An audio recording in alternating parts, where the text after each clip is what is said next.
I don't know really where to start. I want to push your heads in. Independent and tough. Their confidence and patter made this bunch of Artful Dodgers a good living. I mean, they was all doing silly things, weren't they? Like jetting out the window, like willies to girls, like, and all the others were just Muggey Boneheads anyway, like, you know. It's Wednesday night, it's just after 10 o'clock. Brilliant. It's CRMK Online, and this is the Muggey Bonehead Show. Them are us. You and everyone. You and me. You and me. Lots for us to do. Well, I'm the teacher. Yeah. Not brilliant, it's just an idea. Well, we'll see how brilliant I am, won't we, later? Am I on? You're on, yeah. You? Yep, I'm on. Jobs. I was gardening today and it poured down with rain from 2 o'clock and I was soaking wet. I like to get exhausted. Yeah. Put in the hot bath when you get home. Oh god, that's amazing. Oh yeah, you had a load of little pricks in your hands today, didn't you? Go through the tree of spikes. Deadly. Look, let's talk about something better than you. Yeah. So yeah, I'm gonna. Oh, stop doing that. That's not gonna work. Done all my own work. All right. So what? Although I haven't said that. Sorry, I did. Sorry. All right. I did. That sounds something interesting. You don't have to talk over me. Go on. Sorry. Go on. But I don't mind. But. So sorry, the wacky Dan. What you were gonna? Well, don't call me that. Let me put you in the picture. Daniel paints for his dreams and his dreams and his blisters in the garden digging holes. I've got more into films, really. That's the thing for me. I like watching movies. Weird science. Yeah. That's a Hudson. Oh yeah. He's right. Every time there's a song on, Billy's grabbing his guitar, got his little notepad out, scribbling away a song. Hopefully it'll be good, might be terrible, I don't know which one, but I guess which one it might be. Like a bridge over troubled trousers, I will eat my lungs. I don't think this has ever been done before. There must be. Surely we can get in the Guinness Book of Records for this. What? It's a weird thing telling people you do a radio show. You sound like an idiot. You do, yeah, you do. Oh, do you? Oh, you do a radio. I do a little radio show. Do you? Real job not working out then, is it? Once in every lifetime comes a love like this. Oh, I need you, you need me. Oh, my darling, can't you see? Young ones, darling, we're the young ones. The young ones shouldn't be afraid to live, love. There's a song to be sung, 'cause we may not be the young ones very long.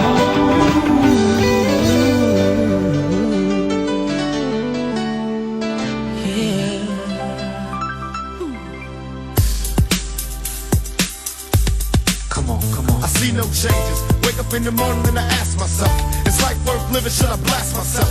I'm tired of being poor and even worse, I'm black. My stomach hurts, so I'm looking for a purse to snatch. Cops give a damn about a Negro. Pull a trigger, kill him, he's a hero. Get it to the kids who the hell cares. One less hungry mouth on the welfare.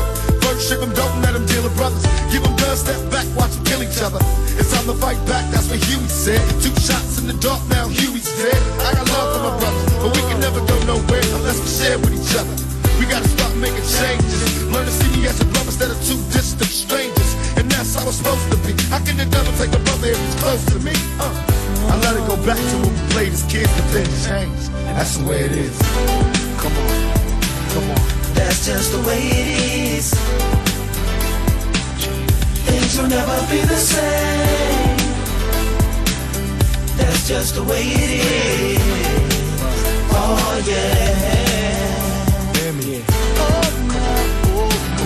That's just the way it is. Things will never be the same. Oh yeah. That's just the way it is. Oh yeah. I see no changes, all I see is racist faces. Misplaced hate makes disgrace to races. We under, I wonder what it takes to make this one better place. Let's erase the wasted. Take the evil out the people, they'll be acting right. It's both black and white, and smoke tonight. And the only time we chill is when we kill each other. It takes skill to be real time to heal each other. And although it seems evident, we ain't ready to see a black president. It ain't a secret, don't conceal the fact. The penitentiary's packed and it's filled with blacks. For But some things will never change. Try to show another way, but you're staying in the dope game. Now tell me what's a mother to do. Being real don't appeal to the brother in you. You gotta operate the easy way. I made a G today. But you made it in a sleazy way. Selling back to the kid. I gotta get paid. Well, hey, well, that's the way it is. Come on, come on. That's just the way it is.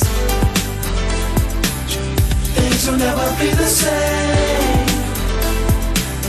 That's just the way it is. Oh yeah.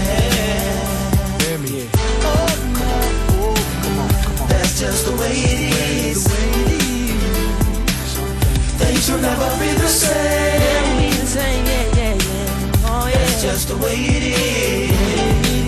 Oh yeah. We gotta make a change. It's time for us as a people to start making some changes. Let's change the way we eat. Let's change the way we live. And let's change the way we treat each other. You see, the old way wasn't working, so it's on us to do what we gotta do to survive. And still I see no changes. Can a brother get a little peace? It's war on the streets and a war in the Middle East. Instead of war on poverty, they got a war on drugs so the police can bother me. And I ain't never did a crime I ain't have to do. But now I'm back with the facts, giving it back to you. Don't let them jack you up, back you up, crack you up, and pimp smack you up. You gotta learn to hold your own. They get jealous when they see you with your mobile phone. But tell the cops can't touch this. I don't trust this. When they try to rush, I bust this. That's the sound number 2. You say it ain't cool, but mama didn't raise no fool. And as long as I stay block, I got a stage strap, and I never get to lay back. Cause I always got to worry about the payback. Some buck that I roughed up way back, coming back after all these years. Right, tat, tat, tat, tat. That's the way it is. That's just the way it is. Things will never be the same. That's just the way it is. Oh yeah. You're my brother, you're my sister. That's just the way it is. Things will never be the same. That's just the way it is. Oh yeah. Some things will never change. Let's try that. Testing, 1, 2. We've got some live people listening that are going to talk us through it now. Daniel is, Dan Rayner, sorry, too many Daniels.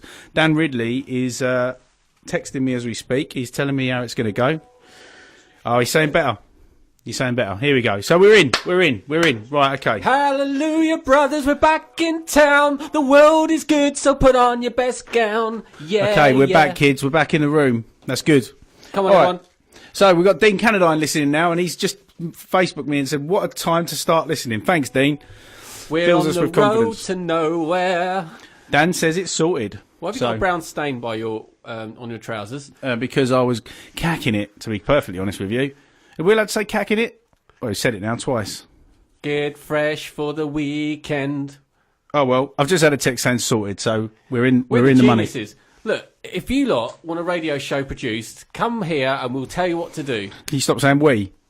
We? You've done nothing. I did do something. What did you do? I said, why don't you turn the thing down? Oh, yeah. No, thanks for that. That's all right. So, welcome, everybody. We seem to have a few extra listeners today because we're on a bit earlier. Maybe that's what it is, because they're not listening to the graveyard shift anymore. No. They'll switch off at 10.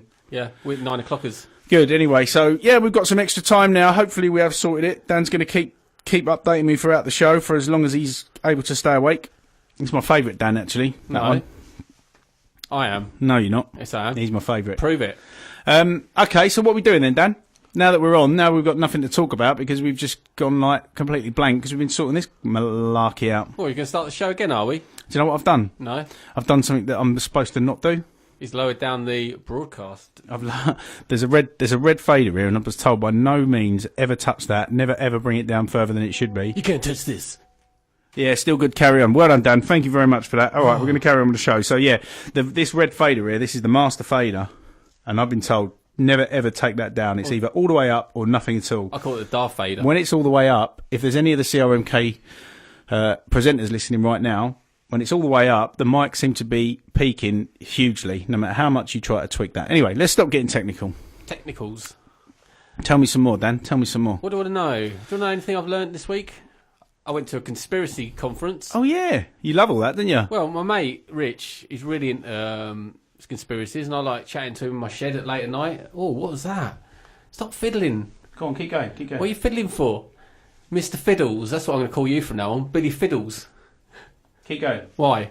Why should I? Tell me about your conspiracies. Well, we went up to Birmingham on a trek. There's a guy called Richard D. Hall, and he's like an investigator, I suppose. He's a really good electrician. Better than you, Billy. He works on, like, amazing things. Is he a Sparks? What? Is he a Sparks? He is, but a proper one. Like, he works on, like, amazing machineries. He's, like, one of the... If you could be an electrician, he's in the Premier League of electricians. He works on, like, all sorts of weird contraptions to do with industry and stuff. Very clever man. Very good at investigating. He's not a conspiracy theorist that goes on sort of assumptions. He goes and investigates, and he has a look around, and he did a brilliant one on the Madeleine McCann case. He's done all sorts of stuff, but this one was about the Jill Dando murders. Very interesting. She was assassinated on her doorstep, wasn't she? In the We should 90s? say that we've got to be careful what we say, obviously. Yeah, I'm just saying what I saw. I was in a room. It's a working man's club, a lovely venue up in Birmingham, working man's club. It was interesting seeing the people there. Very normal people. Very. I was surprised by the types of guys and gals that were there. Really, it was interesting. So he breaks down the whole. I don't want to give too much away because it's his tour and it's how he makes his money. But she was assassinated on her doorstep, and they arrested a man who got sent to prison for the crime, and found out he was not guilty. Later on, he got released. Got no compensation for it. What are you doing, Billy? Just carry on. Conversation. I'm not talking to a wall. I'm trying to be technical. Go Can on. you turn your beeps off? I'm listening now. All right then. Where was I? Yeah. And what it linked back to was, do you remember the bombings in London? There was one. Do I remember him? God, I was there. God. There was one at a gay pub in London, wasn't there? There was Old Compton Street. Compton Street. There was The that. nail bombs. One in Brixton, I think. Yeah. Well, basically, what it links back to was that after the first bomb, a Crime Watch team apparently had information on who possibly it could have been. And I think Jill Dando started she knew basically who the bomber was. And the conspiracy is that she was assassinated before she spilt the beans so they could carry out the second and third bombing. That's what he came up with in the investigation. Very fascinating. Whether it's true or not, I don't know. But he breaks down the case very well. He had very good forensic evidence. It was fascinating. Richard D. Hall's got a very good YouTube channel. If you're a conspiracy buff, it's worth going on to. It's better than most of the flat Earth silliness and all the other stuff that gets put on YouTube, where people want to see what weird stuff goes on. And I see. I had the other conspiracy with her. There was another thing, wasn't there, that she was going to expose some big. Yeah, that sting. didn't come up, but I think that might have been just theories that really didn't have any sort of evidence. But it was very interesting. Very interesting. I was in London when that happened. It wasn't me that did it, but I was working at Working Title Films then as a runner. A couple of my mates, in fact, I think it was my mate Terry. He was about an hour away. Like, he'd been in Old Compton Street about an hour before. In that pub? Probably, known Terry. We've just had a text from Dean. Typical. Aside from the first message that he sent me saying, typical, what a night to listen when everything's going wrong, he's now texted me saying, typical, first night I listened to you talking about conspiracies. Because, he's heard me going on about them before, so. It's weird, isn't it, the label of conspiracy? I mean, it's almost like if you say it's a conspiracy, it's made up and it's silly. But it's a derogatory term, and it is just to cast you aside as a nutter who at the end of the day, there's two sides to it. One side is that there's always a story, there's always a counter argument and a conspiracy that goes alongside a big natural or a big world disaster that that's all over the news. And it gets to the point where, because there's something about everything that goes on, it's like, come on, surely some things must happen every now and again that's not the government or the Illuminati, there's not some kind of crazy conspiracy all the time. But I don't know. Well, like I said the other week, everything every crime is a conspiracy. People conspire to do stuff. Yeah, I It's who- never get that term. Though. I feel like that's just being pedantic. That term, you know, everything's. I hear Joe Rogan say that as well. You know, well, everything is a conspiracy. 4 guys or however many guys conspired to fly planes into the World Trade Center. Well, yeah, what you're just using the term conspiracy. But that's the word. That's the true word. What it means, I suppose, isn't it? Yeah, but it's going away from the point of one is a conspiracy kind of that is supposedly government led and whatever else. Well, it's a thing that what was it? Who's the guy who did 1984? What's his name? Oh, One of the things- David Van Day. Yeah, no. One of the things they say about is how language can be corrupted to mean different things, and I think that's a good example of it. Jesus. Can you turn your beeps off? I'm trying to. Anyway, let's go on something a bit lighter. That was interesting. That was a good night out. I enjoyed it. Yeah, it's iffy. It's iffy ground. I'd love to talk about that stuff all night. But We also talked about Mars as well, which I quite liked. Did he? About Oh, was Mars some sort of government space station where the lizards come from? Is it? no, it was about maybe possibly was a civilization there a long time ago. That I got think there wiped was out. though. I do think there was. But that's just me just thinking. That's not me looking at YouTube videos. That's just me thinking that at some point, you know, you think about if the universe is 13 billion years old, then why couldn't another planet that is ever so slightly habitable at one point been totally habitable? Well, the thing of the Mars being the god of war, was there a big war that happened on Mars that evaporated the atmosphere, that killed everything? There's some weird anomalies on Mars that people have spotted. And there's also, he said about a lot of the Mars footage he reckoned was filmed, I think, in Greenland, a very similar sort of landscape, terrain, that a lot of the Mars rovers, he reckoned, that was being filmed in Greenland or somewhere near Greenland. So what we actually get in the feed that we're getting is actually just from Earth, and possibly what is up there. It could be another thing. Said that about the moon landing. But he said that there's people that believe that the space station isn't real and all these things, and he said that they are real. You can see it with the binoculars and stuff. So all these conspiracies get pushed so far into the stupid world. You can see it with binoculars and everything. I'm sure you can. It must be real then. Yeah. Yeah. So the space station's up there and stuff like that. So the thing is, conspiracy gets pushed so far into silly territories that the actual ones that are genuine and real, maybe just it gets evaporated in this mist of stupidity. So who knows what's real? I don't even know if I'm real. I could be dreaming this. I had a weird dream the other night that humans evolved from octopuses. Well, that must be true then, just because you had a dream about it. Yeah. Talking of mist of idiocy that's in the room. We're not monkeys. Mist of stupidity. The octopuses came out of the sea and stood on their legs and then shapeshifted into a monkey shape. Dan. That's got to be true. I had a dream about it. Blokes I used to work with are listening to this Exactly, right now. that's why I'm saying it. This is the first Billy time, told me this story. First time that friends of mine are listening to this show, and You got were any talking friends? You were talking about dreams about octopus people that once ruled the earth. Please, They please, rule the earth. They stop came out it. of the sea, you silly fool. Well, Everyone knows that. yeah, well, Prove it. talking of outer space.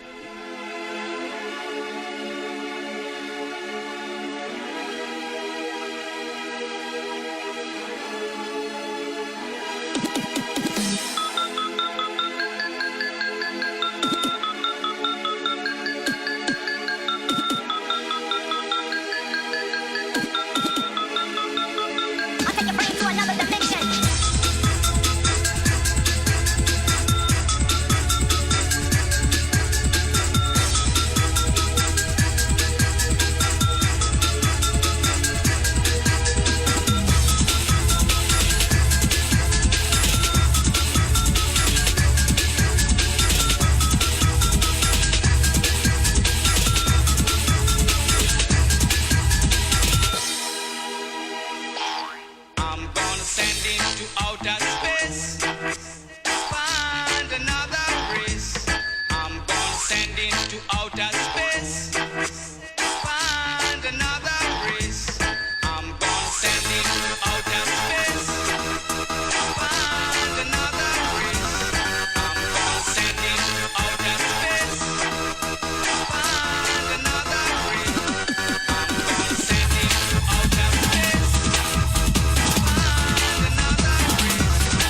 another race.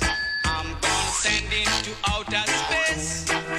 Find another race. I'm gonna send into outer space. Find another race. I'm gonna send into outer space. Find another race. I'm gonna send into outer space. Find another race.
I take your brain to another dimension. I take your brain to another dimension. I doubt it. No, we've had a little text, so I've got a little something that I can check in a minute. Thank you, Jason. We'll have a little look at that and see what's guaning down. What have you been doing then today? Oh, mate, I had the most exciting couple of hours that I've probably ever had in my life. What was the name? So basically, what happened was I was sort of in between jobs. I was sitting in the van and I was just having a flick about on the phone, and I look on YouTube. And a message came up to say big Guns N' Roses announcement. Now, if you listen to last show, was it last show or the show before? Can't remember. Anyway, if you're always going on about I'm them. a massive Guns N' Roses fan. Huge Guns N' Roses fan. And so I saw this thing saying that big Guns N' Roses announcement coming. So I obviously was intrigued, so I had a little look on there. And what they've done, they've set up a cryptic website address, which when you go onto the website address, it basically flashes up and it says destruction is coming, and then it flashes up the 5 original members in the skull form that was on the original Appetite for Destruction album. And so each face is flashing up sort of, less than a second each, and they're flashing, and I was just thinking, oh no, surely not, because they've just been touring. I went to see them last year, but it's only with Axl, Slash and Duff. So I immediately thought, oh my god, they're going to be touring with the original lineup, which was just like, I cannot tell you how excited I was about that. But what had happened was, in various cities across the world, they've put up billboards and posters. And on this website, it's got a thing where you can log in your location, and which I did, and it logged in and it said I was 6,000 metres away from whatever was going to be at the other end. So they're sort of setting up this little treasure hunt. So I was kind of heading in that way, but I thought, I'm going to sort of take a little detour. So it was, turns out it was in Camden. Oh, your boss ain't listening. I hope so too. I'm not a shirker anyway. The guys that I used to work with that are listening will know that, and they'll back me up on that. I'm a really hard worker. Always like to I like to muck in. I like to get right involved. I'm really one of those kind of guys. Never would I ever walk away from some hard work. Never. Oh, never. It'd run. Anyway, so this little map comes up on the internet, and so it said I was 6,000 metres away. Now I found out from somewhere else that this billboard was in Camden.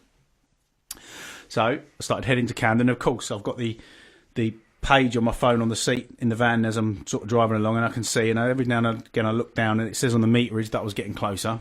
And anyway, got myself to the Roundhouse in Camden, which is just kind of on the border of Chalk Farm and Camden. Good venue, that place. It's a great place. Yeah, it really is a great place. There's also, I'll tell you about that after. So anyway, I got there, found it. There's these billboards at the top, and then it says on this website, "You are here.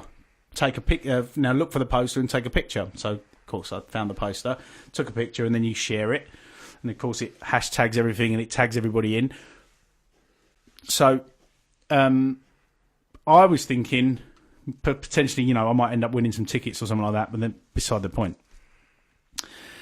as I did a bit more research, once I'd kind of gone through all this and got excited and was, spreading on Facebook and Twitter that I think it's going to happen, they're going to all be getting back together, they're going to do a tour, I suddenly realised that chances are they're going to be releasing a box set of the original Appetite for Destruction with loads of extra bonus features, which, I reckon they could do some I'm new a stuff. fan, but I'd rather go and see them live than get that box set for 200 quid or something stupid. But that was, honestly, for about an hour and a half, I was like this excitable kid. I couldn't get hold of any of my mates. I couldn't get hold of any of my friends. So, yeah. But anyway, so there you go. That was my apart from Dan. Apart from Dan and Dean. Same person, probably. It's funny, Dan's just texted and said, were you looking for Pokemon? And that is a really, really, really funny coincidence because... He was. As I was taking a photo of the billboard, which was up high... Squirtle came along. This old man came up to me and he said, excuse me, can I ask why you're taking photos? And he said, why are you... He said, because we've had a few people, and he pointed to some flats in the distance, which was where he lived. So we've had a few people come around and they're taking photos of my flat. He said, I just want to know why you're doing it. It wasn't Axl Rose, was it? No, it wasn't him. I wish it was. Oh. And he said, so I said, I'm not taking a photo of your flat. I said, I'm taking a photo of that up there. He said, of course, other people play that, that silly game. I said, what, Pokemon Go? And he said, yeah, that's the one. I said, no. I said, I'm a bit old for that, me old fruit. Have you ever played it? On your way. Have I? Well, you got kids? When that was a big phenomenon for about 2 weeks, I was on holiday in Turkey. That was all kicking off, and everybody was going mad about this crazy Pokemon game. A bit longer than 2 weeks. But it didn't really last that long. About a year. No. I bet it was. Probably for you. No, I never touched it. Yeah, right. That's what they all say. I'm Pokemon Stay. That's what all paedophiles say. Don't say stuff like that. What do you say that for? Talking of conspiracies. It's not a swear word, it's a medical term. Yeah, you just called me one. I'm not, by the way. Well, but judging by some of the songs you picked tonight. Anyway, there is one song that Daniel's picked. There's nothing to do with what we were just talking about, but when I touch the button to press play, it's going to be painful for me. Because he makes me feel physically sick, this man. Well, me or him? Both. Oh. Now you've picked that, you're on the par with him. Look, it's all for the good of the show. Apparently. Yeah. So yeah, that was my interesting day. I really, really thought that I was going to get to see the original lineup doing a tour, and I've been So anyway, looks like it's not going to happen. There was a documentary I saw. I can't remember what it's called, but it was in America, and it was kind of like a cult, but it was a fake cult, and they'd sort of put up these cryptic messages around some of the cities, and it basically involved some treasure hunt, and people sort of were solving these clues. I'm going to look it up in one of the breaks. I think it was on Netflix, and it kind of led all these people to this one building, and they'd done it really, really brilliantly set up, and it kind of tricked people into believing they were entering some special cult, and what it was all fake, and it was a big trick. But it was a really amazing treasure hunt that they'd set them on. It's a bit like the Guns N' Roses thing, but a lot more elaborate. I mean, it took people like a month to sort of go through all these weird clues. People have to sort of, from one clue, they'd end up in a library and they'd try to find a book, and then from this book there'd be a clue inside this book, and they'd take them to a building, and this building, all these other things. It'd be quite interesting to set up some sort of elaborate treasure hunt for people, wouldn't it? Should we set one up? Well, it's not. There's no treasure left, is there? Where's the treasure in life anymore? Where's the sort of the quests that people used to go on in the old days? In all the old stories, people would find Excalibur and become King Arthur. There's none of that anymore. Well, it's all rubbish. What was that? There was some people that found something really special a little while ago, weren't there? What was that? I'm sure there was. It was really vague. I'm sure they found some Roman coins or something, and they were worth an absolute fortune just by. That's not a treasure hunt. That's just treasure hunting. Well, it's treasure and making lots of money from it. Sure, that's clues, what it's all about, isn't it? It's no clues. That it's just a metal detector. A lot of radio shows have done that in the past. I don't think you're much of a pioneer maverick for that little one. I'm sure. Do you not remember? I don't suppose you did. You used to listen. No, I never used to listen to it really. But Kiss FM, they used to do the breakfast show, and they always used to do things like that. No, rubbish. We've got Harry Hardy coming up a little bit later on. He's custard-eating maverick. He is a custard-eating maverick. We met Harry Hardy when we went to Ian Lee's performance ring when I performed there. Was it when you performed on me? That was when I did it. And Harry Hardy basically the whole premise of the show was that there was going to be all these kind of weird and wonderful acts. It wasn't just going to be your standard open mic night, which technically that's all I did really, was I just played some acoustic songs. But the other acts were a little bit more avant-garde. Is that the there's quite a few thing to say? avant-garde acts, wasn't there? But Harry Hardy, basically, as ridiculous as it sounds, would stand on stage, was sitting on the stage, eating a bowl of custard and reading jokes from a joke book. And it actually was Very really funny. It sounds ridiculous, but it was funny. Anyway, since then, Harry, and it turns out Cornelius, who is the producer of the John Holmes show on Talk Radio, which is not there anymore, actually. But That was a great show. that wasn't was it? a fantastic Yeah. show. Yeah, really, really funny show. The podcasts are well worth, if you're into podcasts, go on to whatever your podcast provider is and search for John Holmes, because they're all on there. And him and Cornelius are fantastic double acts. There's other people on the show. You've got Cass, and then you've got Gingerbeard Mark, who is also kind of a bit of a regular contributor. Yeah. But they used to do a regular feature on there every week, which was the big debate, where they would basically they would come up with this stupid spoof debate where he would say things like the debate would be, do we need hands? And then someone would come on for and someone would come against, and it was generally funny, and the point of it was, just to being stupid and messing about. And Harry was a regular contributor because Cornelius was at the performance ring, saw Harry, obviously saw something in him, and said, we'd like to use you on the show. And so that was what happened. And then, in fact, Cornelius collared me, didn't he? That documentary is called The Institute. That's what it was. What? That documentary I was on about, it's called The Institute. Oh, good. Oh, I'm glad you've just gone from one complete subject to one completely different and thrown me off track of what I was talking about. Cheers. Thanks for that. Got anything else you can remember from Want to about read out? 2 hours ago? Yeah, go on. Read No, something out. No, you talk. Anyway, so the big debate was on there, and Harry was on there regularly. So Harry was on Twitter the other day, and he was posting pictures of he was outside. He was at his university where he goes to in Manchester or Salford or something like that, and he noticed in a meeting room that there were some cookies and some treats that were kind of left on the outside, which were there for the delegates going in there and having their meeting and stuff. And he was kind of tempted about going and nicking some. Well, do you want to say too much? No, we'll play it later. But not going to play it now. Well, no. We'll play it later. We'll play it later. I've got something queued up already for that. I've got something queued up that's kind of in line with what we were talking about 10 minutes ago.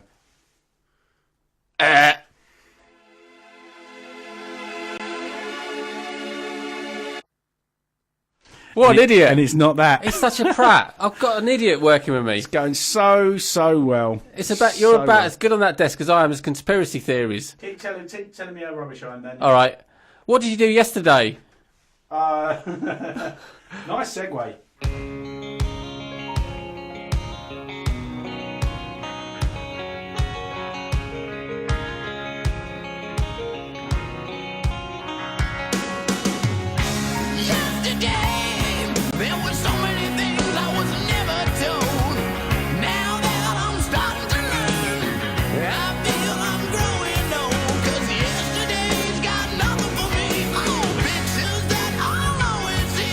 Time just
The mighty Guns N' Roses there.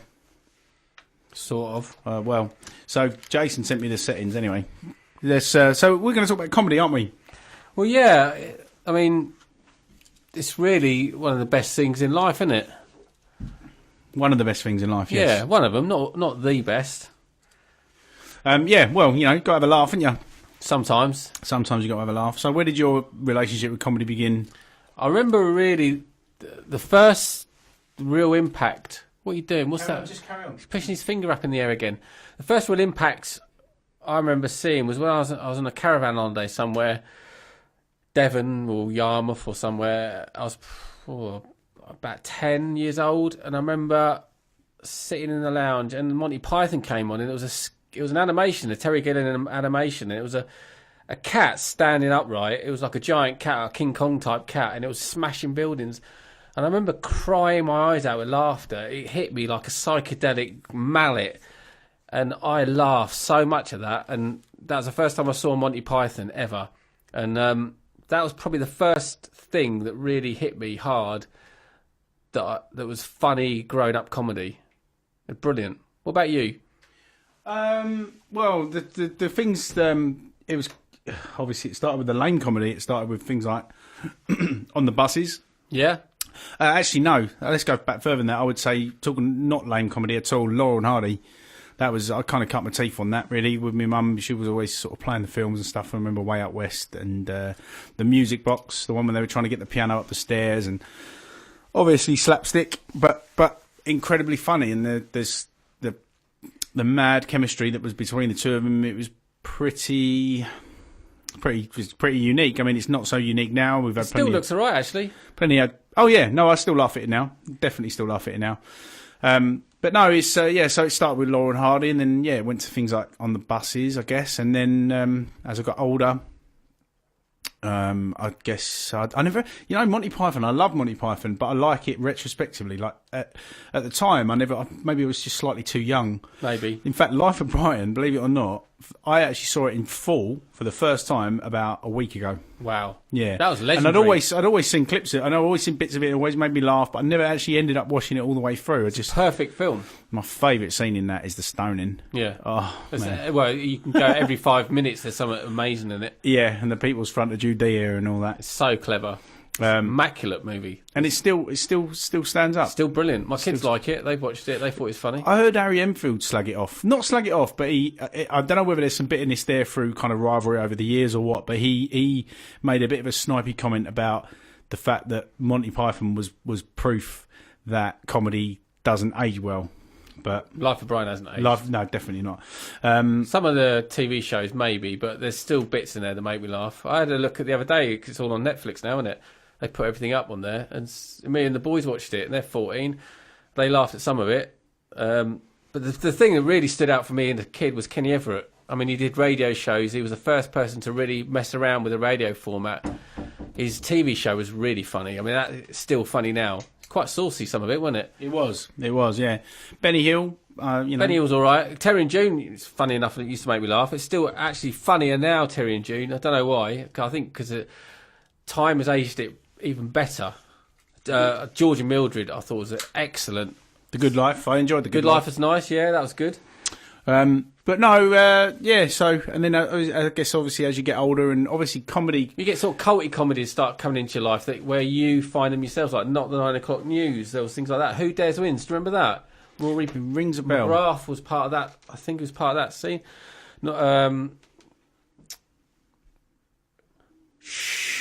Anyway, to the quietness. Muppets. I used to like the Muppets. Yeah, Muppets they were were nice. good.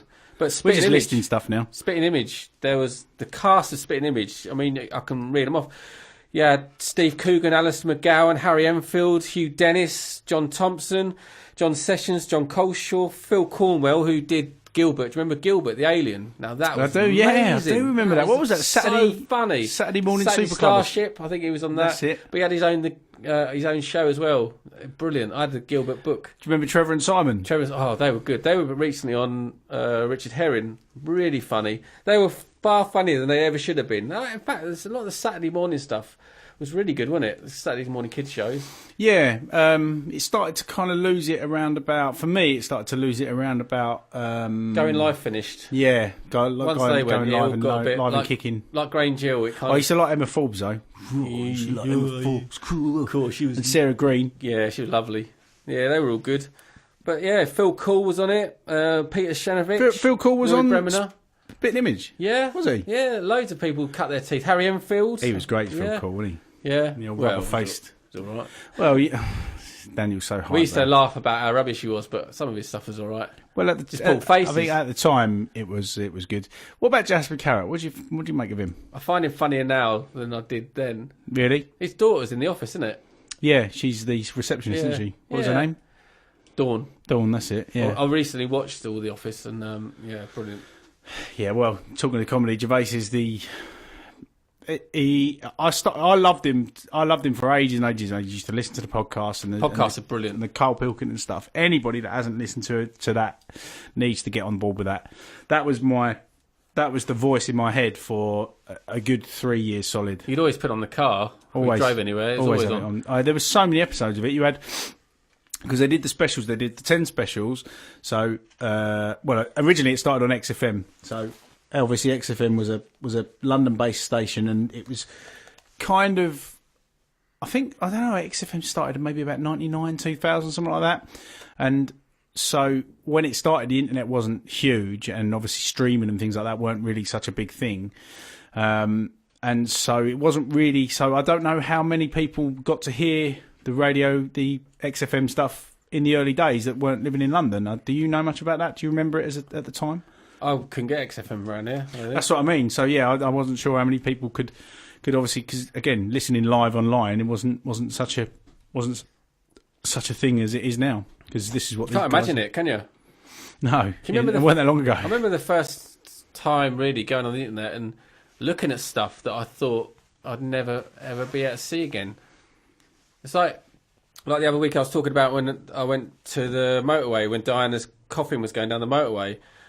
That was before mobile phones. It was before the internet, and all that would have been photographed now. Had that happened now, there'd be photographs on the internet. There'll be video footage of it and stuff like that. Well, I could go back and look at it again, but in that time, you just have to remember it. It would just be a memory, and that's the fact that you don't have to remember anything anymore. You can just look it up. Pretty much everything's been filmed now, isn't it?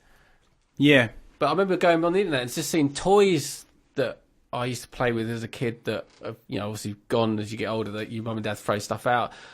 So, yeah, going through the internet and seeing, I remember I used to buy a magazine called Crash. It was a computer magazine. And there was the Commodore 64 one was called Zap 64. Yeah. And the Spectrum one was called Crash. And they had beautiful artwork on the covers. Yeah. It was one of the, I think, the best magazine I'd ever read.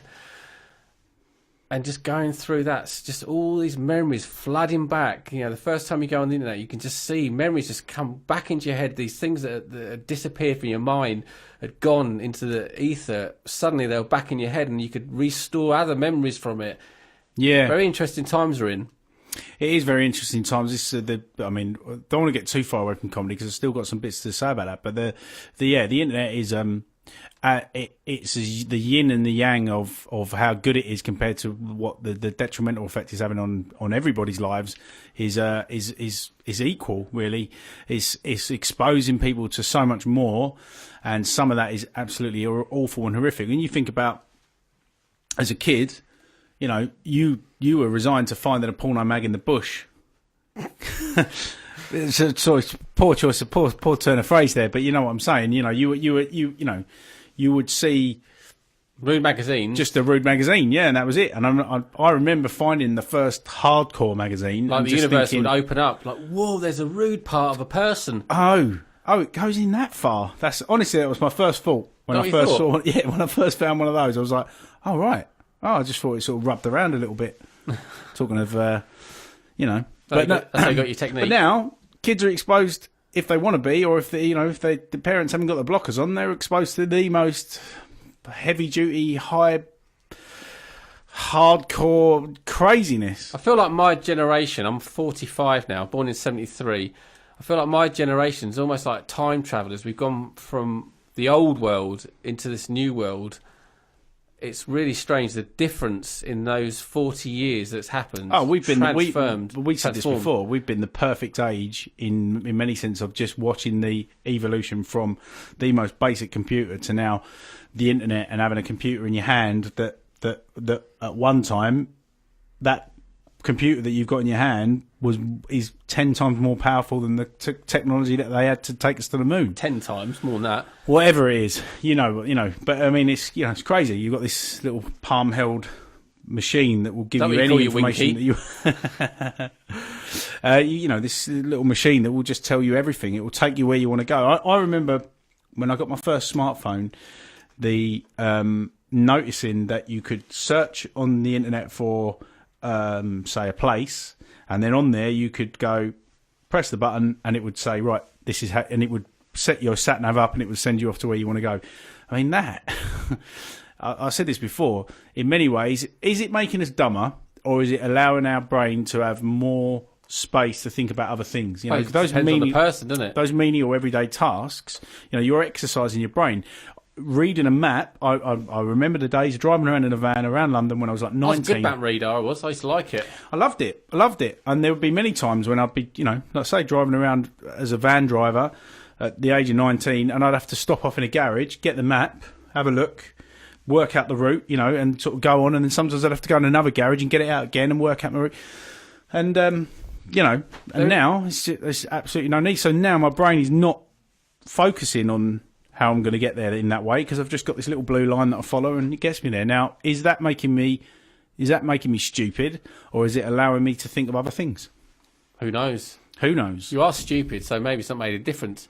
Yeah, maybe. Yeah, it's just shifted the stupidity. Well, the thing is, there's a change afoot now, isn't there? Like, your search engine, we're talking about with Facebook now, that it doesn't list things chronologically. It decides for you what you should be seeing now.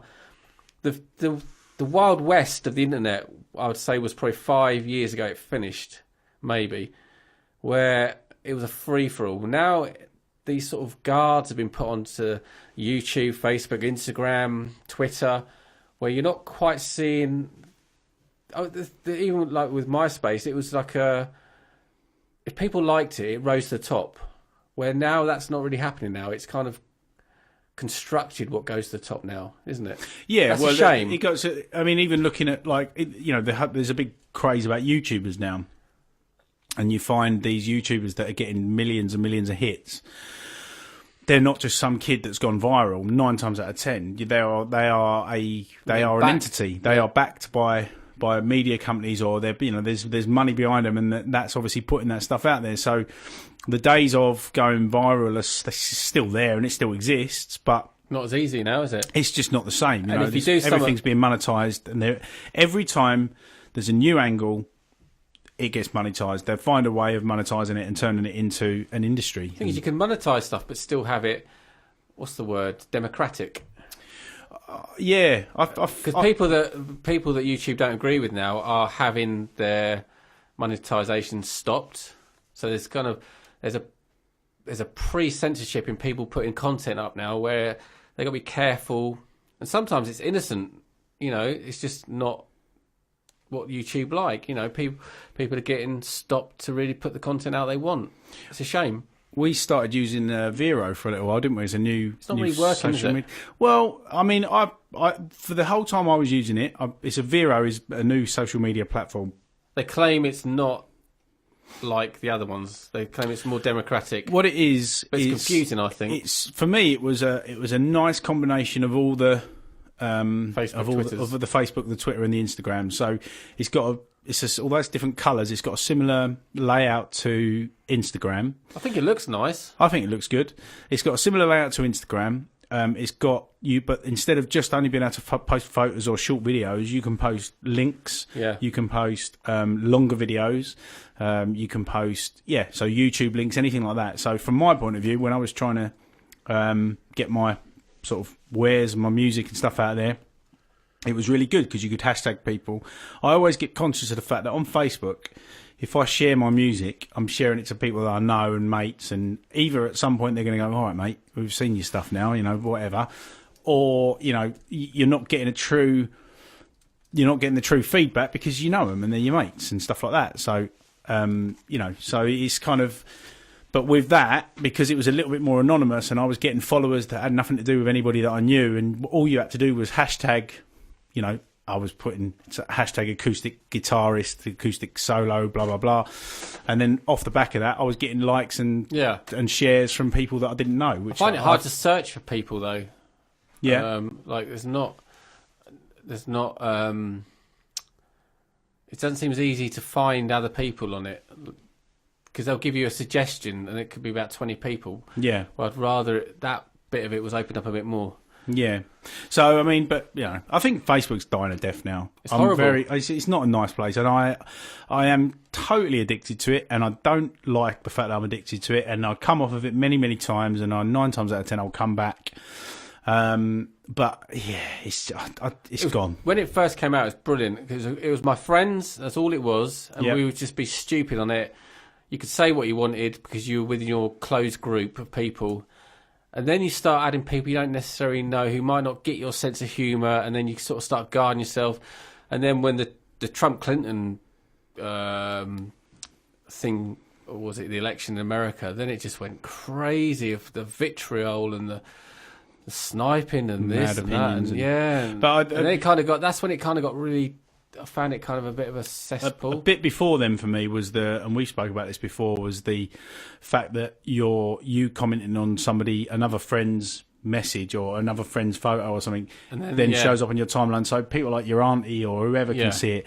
I don't want them to see that because But then having said that, the person you're commenting on, they've got an auntie as well. So you could be a bit sweary or a little bit. Didn't used to be that way, did it? No, it wasn't like that. You could comment on somebody else's post, and they just see it, and they understand that they know where that's coming from. They know what you're like as a person. They know you can have a joke and whatever else, but out of context, and people that don't know you as well, or like I say, family members or whatever that are maybe a little bit more PC than your comments might be, can see it, or won't get your joke in. They just won't get your joke, and then it just ends up making you look. And there's a button on there you can push for most recent, and that automatically goes back to its setting of just putting out what it wants. And I'd like to have that setting to be there permanently, so I get my timeline of chronologically when people have posted up on it. It's annoying. But like back to comedy and stuff, like I want to go back to the Spitting Image. It was the first show that was politically minded, that sort of, I remember all those politicians from that era, and I had a look at a documentary today about it, and it was so good at telling. I mean, I was a kid, I was at middle school when that came out, and it was teaching me stuff about politics that was way beyond what I'd have ever known, and it really spelt out issues that was going on in the day, and it ended. I remember one of the best parts of it was when Thatcher resigned, and they did this scene in it where she was in the Houses of Parliament and the lights went out, and Maggie Thatcher just resigned, and basically the lights went down. You just saw her in this dark room, the lights went down, you just heard her crying. And it was actually really, really moving. I remember seeing it. Yeah, it made me cry.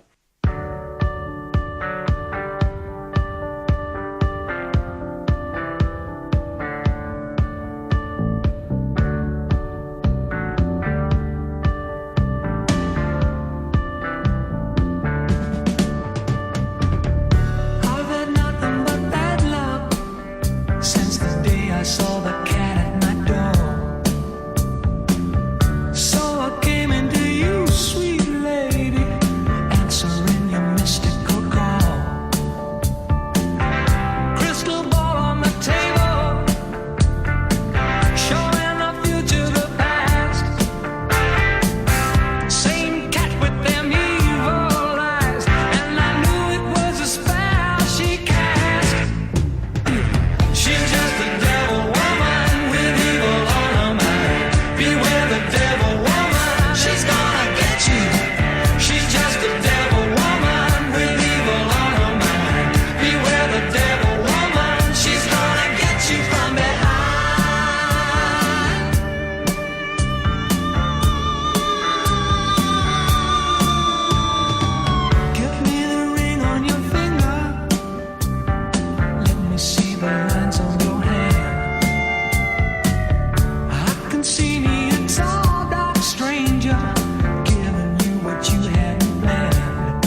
Russell Brand. Mugger Harris. Sounds right, doesn't it? From Mugger Harris. That's crackers, man. It's like a Terry Gilliam drawing, you know, when on Python. I like to eat biscuits. I'm a bugger. Biscuits. With loads of sweeties. Load in my little snack. I'm a bugger. Oh, look. Oh, look, you like that? Look at this little bird on the window. We're all in together. Don't know where. Don't know where. All the youth of today. I'm a bugger. Bingo, yes, I'm bingo. Ooh, last week I only did one number. I fell down the stairs yesterday to break my hip. Ooh, Wednesday, so we'll work again. Gonna find him for clothes. Not see him again. Don't want to die. Have you got any ID? Please don't mug me. Fancy a game of cribbage? Yeah. Bugger. Fancy a brandy. Biscuits. I'm a gogger! I like tinned salmon, you forget it. Fancy I'm gogger! Goggers are ready! Fancy a cup of tea? I am a gogger! Look at me! I'm a gogger! I'm a gogger! Please don't put me in a hole. I am a gogger! I feel a bit ill. Goggers are ready! I'm not very strong anymore. I'm a cock. Anyone wants tinned salmon? Tin? I want to go to the cinema and watch Errol Flynn. Bugger! I'm running out of penguins. Oh well. I'll just hobble down the shop. Bye. That was a Monty Python inspired bit of audio we did for one of our old podcasts. I remember those days when we used to do them little podcasts. We used to call Granny's Goggers when we were in Newcastle for some reason. I don't know why. Why was that then? Good name. A little bit of Russell Brand at the beginning there, talking about Mugger Harris. Yep. I'm not going to let you get away with the fact that you've just played a Cliff Richard song, though. And I must mention that briefly. Well, got to play it before it's banned.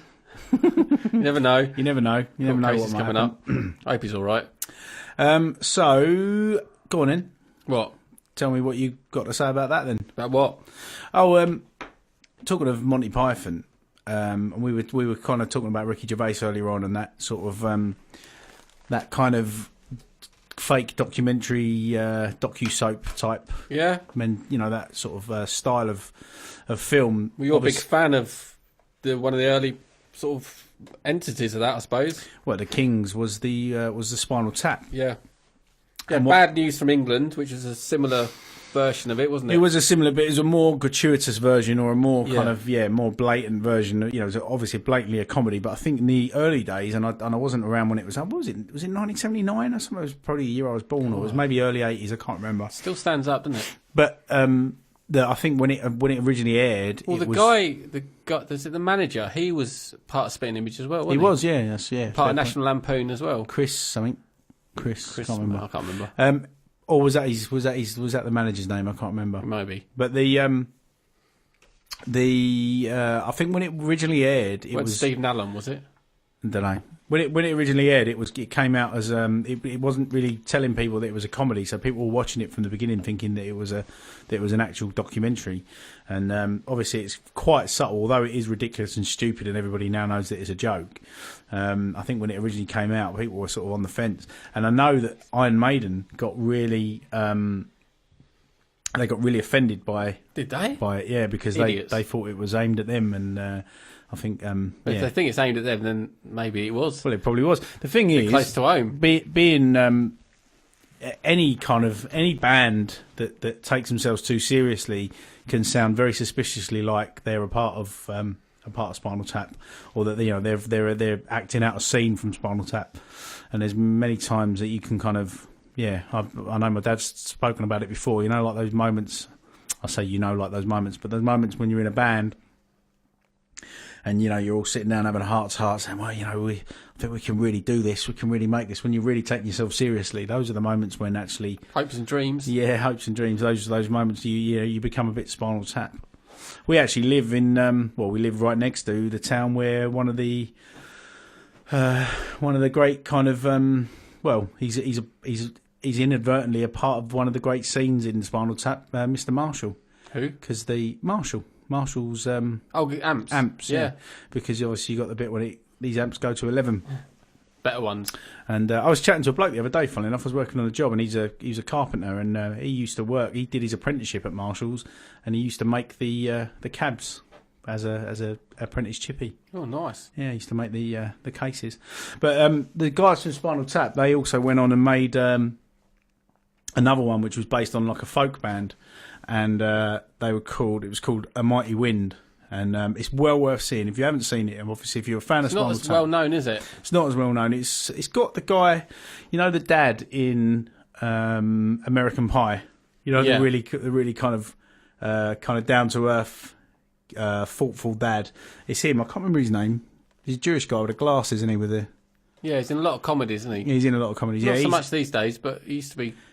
He's in it. But yeah, no, I've got a song which I'm going to queue up in a minute, which is from the film. And it's just perfect. It just goes to show you the subtleties of the cleverness of the writing. It's not blatant, but there's a line in the opening line about my mother was the cold east wind or something like that. If you can pick this lyric out, it's pure genius. It's just so subtle and just really, really, really very clever. So I'm going to play this now. It's called Never Did No Wondering.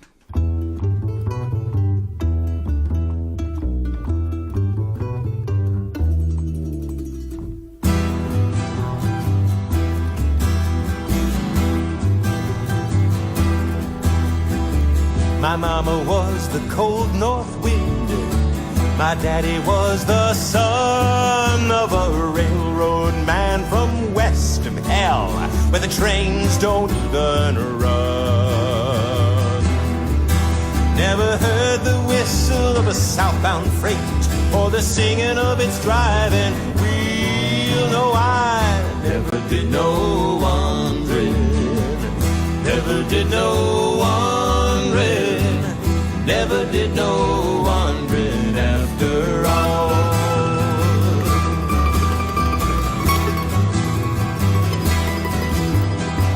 They say the highway's just one big road, and it goes from here to there. And they say you carry a heavy load when you're rolling down the line somewhere. Never seen the dance of the telephone poles as they go whizzing by. No, I never did no wondering. Never did no wondering. Never did no wondering after all. Never did no wondering high. Never did no wondering low.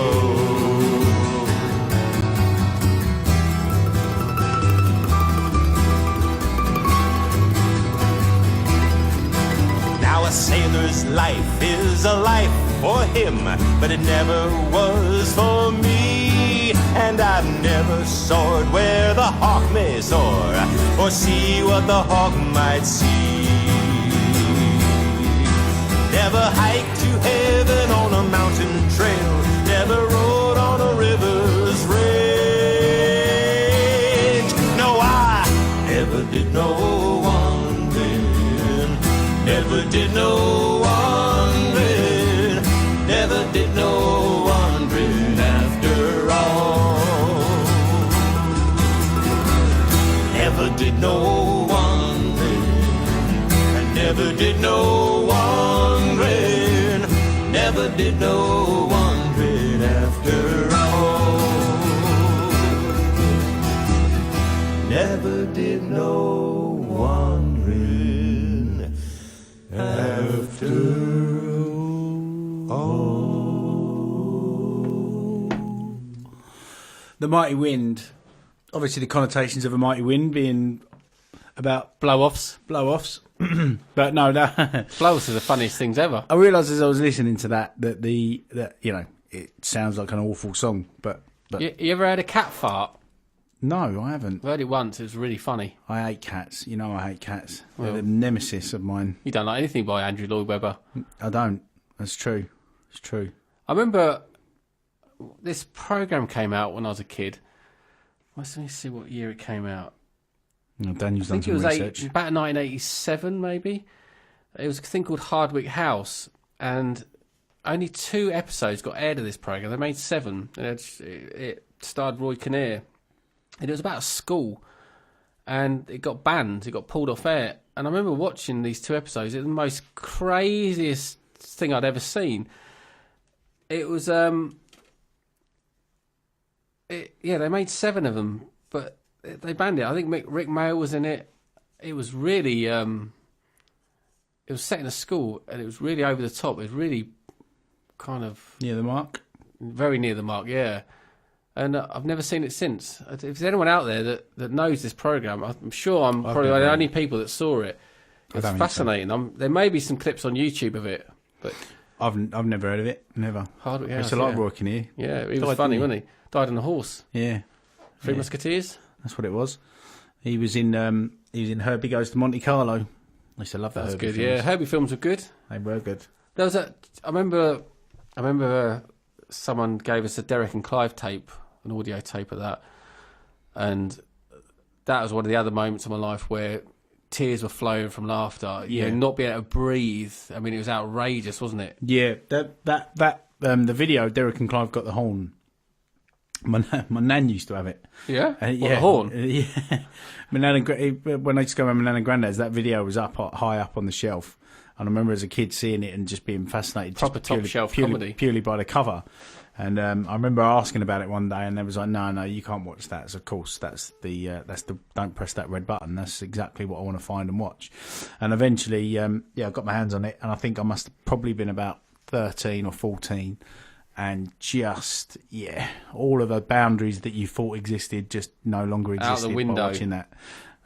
Utter filth and just pure genius. We can't play any of that ever Cannot, on this show. that would be some editing session. Was it wouldn't Ad Nauseum? I think it was one of them, wasn't it? Don't know. I think it was 3. I think it was 3 cassettes. One of them might have been a compilation or a live version. Yeah. But they were great, weren't they? There's So many. There's one clip in it. Once I had a CD as well that someone gave me, and it's so true. Well, she went out selling pins, come back with in her hair. No, this one was about Colin. He said, "Oh hello, Colin. How you doing, mate? You all right? Yeah, I'm all right. Yeah." And then the C word comes just as Colin walks off down the road. That is so true. I do that all the time. Peter Cook and Dudley Moore were funny. Brilliant. Yeah. But the tension between them as well. You know, the because Peter Cook did suffer a lot of jealousy about Dudley's kind of Hollywood career and He'd stuff. try and didn't he? corpse Dudley, wouldn't he? And that Derek and Clive Got the Horn. I think that was like a final hurrah, wasn't it? It was like the final thing where they got together in a studio, and you could sense moments in that where. And it just added to the comedy value of it. You know, the moments in there where, like you say, Peter Cook was just Pushing to him, trying to take him on. But they were so comfortable in each other's skin that they probably appreciated the pain the material they put each other through. Yeah, the material. So, but that was that was. I think that's probably the ultimate. It's one of the top. One of the ones funniest for me. things I'd ever heard. Yeah. I don't know if I'd still find it funny now, mate. I think I'm pretty No, good. I watched a bit It's still fairly good. recently. Yeah, no, I watched it fairly recently. It's great. I think nostalgia plays a part. I guess maybe if I saw it cold, I wouldn't. I'm looking forward to the day I can introduce that to my kids. I'll do it. Here you now. go, boys. Do it now. I might do. Do it now. Have some of this. Or just sort of leave the link open on the computer so that you're not actually letting them see it, but they are finding it. That's because you remember that as a kid. Like, I mean, the prime example was me finally getting my hands on that video. It was that kind of fact that you weren't supposed to be Were you on watching your it. own? Yeah. You weren't supposed to be watching it, and you sort of found it, and then that was it. You opened up your eyes to new levels of the C word. Do you ever remember the Ratties? Yeah, with Yeah, Spike Milligan. Baddies. That was really good, wasn't it? That was, yeah. miles better than it ever should have been. That was insane. He's a clever bloke. Wasn't he? Yeah. I feel always things whenever I look at him, he looks sad. His He books did. are funny. Yeah. Like his memoirs of the war, really good. Was The it day the- you met Harry Seacombe, wasn't it that they were gunners. I think one of them was a gunner on a cannon, and I think it shot its load and then broke free from its harness and it started rolling down a hill. And that's how he met Harry Seacombe, I think. Oh, really? Yeah. And he said, "Have you seen my cannon?" He goes, "I can't remember." He said something like, "What colour was it?" As it crashed past them, and that's how they became mates. I'm sure that's the story behind that one. I remember, wasn't it the Brits or something? And Prince Charles had sent him a message, and he called him a grovelling bastard. Yeah. There's all Just sorts classic. of I'm thinking back and like I remember stuff like It's a Knockout, stuff like that used to make me laugh. That's Life was good. Were you too young? Yeah, for That's no, Life? yeah, That's loved really that. good. It's Loved really that. interesting. But another moment of hysterics was, remember the first Jeremy Beadle You've Been Framed? It was an hour long. None of this had ever been shown before. Like the home video stuff? videos that were funny. And he brought a show out that's an hour long. I mean, Right. now it seems like you got that all over YouTube. haven't you? Yeah. But the first time they ever showed that, it was amazing. One of the one on the original Jeremy Beadle show where they used to prank people. Game for a Laugh. No. Or Beatles About. No, Beadle's about. One of my mates' dads was pranked. Was he? What Yeah. was a prank? He they were gonna build a graffiti park in his driveway, and he actually won an award for the sweariest. Wow. Jeremy Beadle brought out this kind of big board that had a load of bleeps on it because when they used to put the bleeps across the mouth and stuff like that, and he gave him that because he swore the most amount of times more than anybody else. Jeremy Beadle was a genius. He used to do a show on Talk Radio, and people would ask him anything, and he can answer it. He was so clever, that bloke. He was, yeah. Such a talent. That No, man. you've got to hand it to him. Give Jeremy Beadle a little hand. Yeah. Yeah, he was good. I liked him. It was a weird, not just because of the hand. It was a weird. I don't know. I seem to remember like people mocking him in another way, almost like there was something slightly creepy about him. I don't know if that was No, just I in don't my think it was household as a creepy. kid. No. No, I don't mean like that. But what I mean is I don't know if it was just in my household. Maybe like I remember growing up and watching that. I mean, that was Saturday night, wasn't it? Saturday night TV. That was classic. Sitting in with your family watching Saturday night TV when That's Saturday probably night the TV best. was amazing. Game for a Laugh was probably the best of that kind of show. Yeah. So I don't know if it was just connotations that came from my mum and dad or my mum and granddad that had just decided that there was something about them they didn't like. I don't know. Was there a program called The Late Late Breakfast Show with Noel Edmonds? Probably. Was that one of them where he sort of started delving into sort of pranks like that as well? Can't remember. Yeah. It was Can't good remember. days. Good days. They were good days. Loved it. Yeah. Yeah, man. Well, We'll be all right on the night. because Have a of good one. tonight's kind of weirdness and because we had the technical issues at the beginning, I didn't really get the chance to explain my choices of songs tonight. Apart from that one that I've just put on, I had a real kind of I've really felt the mood for just playing all out crazy mad guitarist music tonight, and this is one of the choices I've picked tonight, and he is, in my mind, he's where the student became better than the master, and Who's his master? his master is Jimi Hendrix, who I controversially believe is very overrated as a guitarist. Hardly controversial. Loads of people that think they're cool say that. Yeah, He's well, brilliant. His songs are good. Don't he's care a about better- the guitarist quality. I think he's a better songwriter than he is a guitarist. It doesn't That's matter. my- The songs sound brilliant. No. That's what I'm trying to say to you. I prefer his songwriting, and I think he's a genius songwriter. Some of the Have you ever listened to his Axis- albums? Axis Boulders, right? Yes, and I'm going to say this now. Electric Ladyland is one of the most overrated albums ever. There's not. about 3 songs on that album that are fantastic, and the rest of them are awful. Awful. It's almost as overrated as Sgt. Pepper's. Well, we're saying it's overrated. But yeah, so the master was Jimi Hendrix, and the pupil, the student, was Mr. Stevie Ray Vaughan. Now this is a live version. He's quite clever the way he made like sort of Jimi Hendrix songs sound a bit boring. This is a live version, so there is a little bit of talking at the beginning. There's a little bit introductions. So, but who cares, eh? Hey Jotions. Because this is just boring. Absolutely out of this world. Sorry, guys.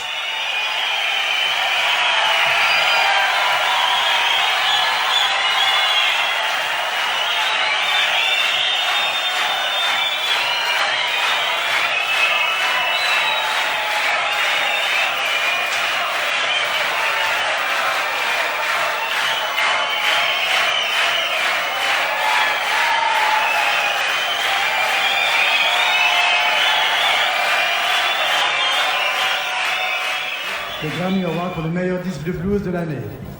Nous sommes très heureux de vous les présenter ce soir, augmentés d'un organiste. Tout d'abord, Chris Layton à la batterie. On drums, Chris Layton. Tommy Shannon à la basse, Tommy Shannon au bass.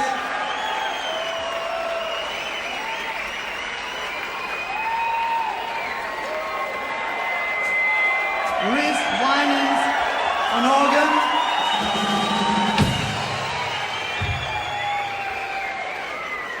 And Stevie Ray Vaughan on guitar. Stevie Ray Vaughan and Double Trouble. Stevie Ray Vaughan.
my name's become shrouded by the voices. Shrouded. I can't remember my name. Once upon a time I could, but not anymore. There's too many conflicting names. I don't know which one's mine and which one's someone else's, to be honest. On my 7th birthday, my father thought it a good idea to teach me the rudiments of the adult world. And so he buried me in a box in the woods for 3 days with just a little pipe poking out the top, which he stuffed down peanuts and poured orange juice. When I awoke from this nightmare, he said it was for my own good. And I thought, perhaps he's got a point. But that was just the beginning of the rest of my life, which has been a complete nightmare.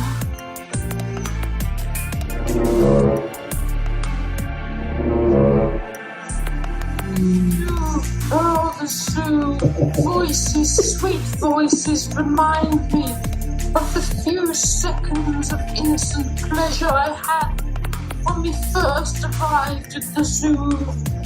I was thinking to myself, this is going to be a lovely day, my 6th year on the earth, celebrated with all the animals around, the beautiful furry animals, the flying animals, the bleating, blaring animals.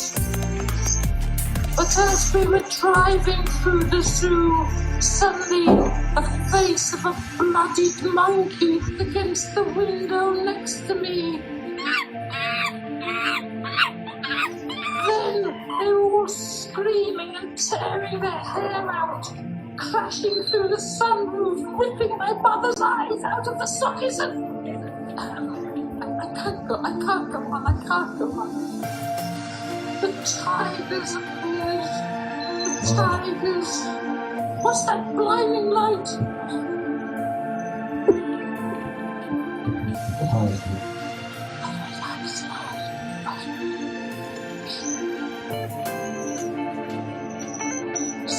Someone on the drive.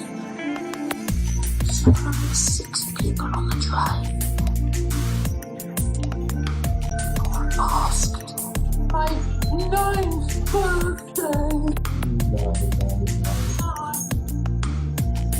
Number 3 times 3 times 3. It should be a wonderful number, but it was more pain and misery, more voices, more torment. Oh yes, you see, my maths was never my strong point, which is another thing my father criticized me about.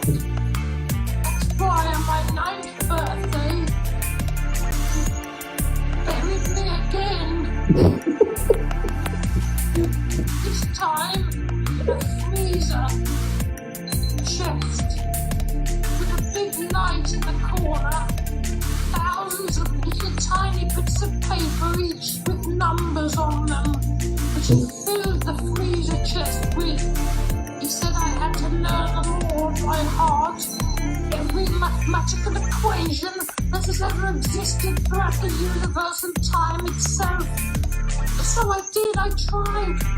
For 17 years I was locked in that freezer with that little pipe with the peanuts coming down in the orange juice like before, and a little pipe for my weaving plots to come out the other side. And when I emerged, I had the secret. Do you fear death? Not anymore. I've seen it face to face many a time. It is not such a scary thing. Sometimes he may be a peaceful, wispy presence, one to lightly take away the aching and aging soul. But another time he may be a vicious, vengeful, revolting, torturous, malevolent monstrosity. It's just your luck. Which are you going to get?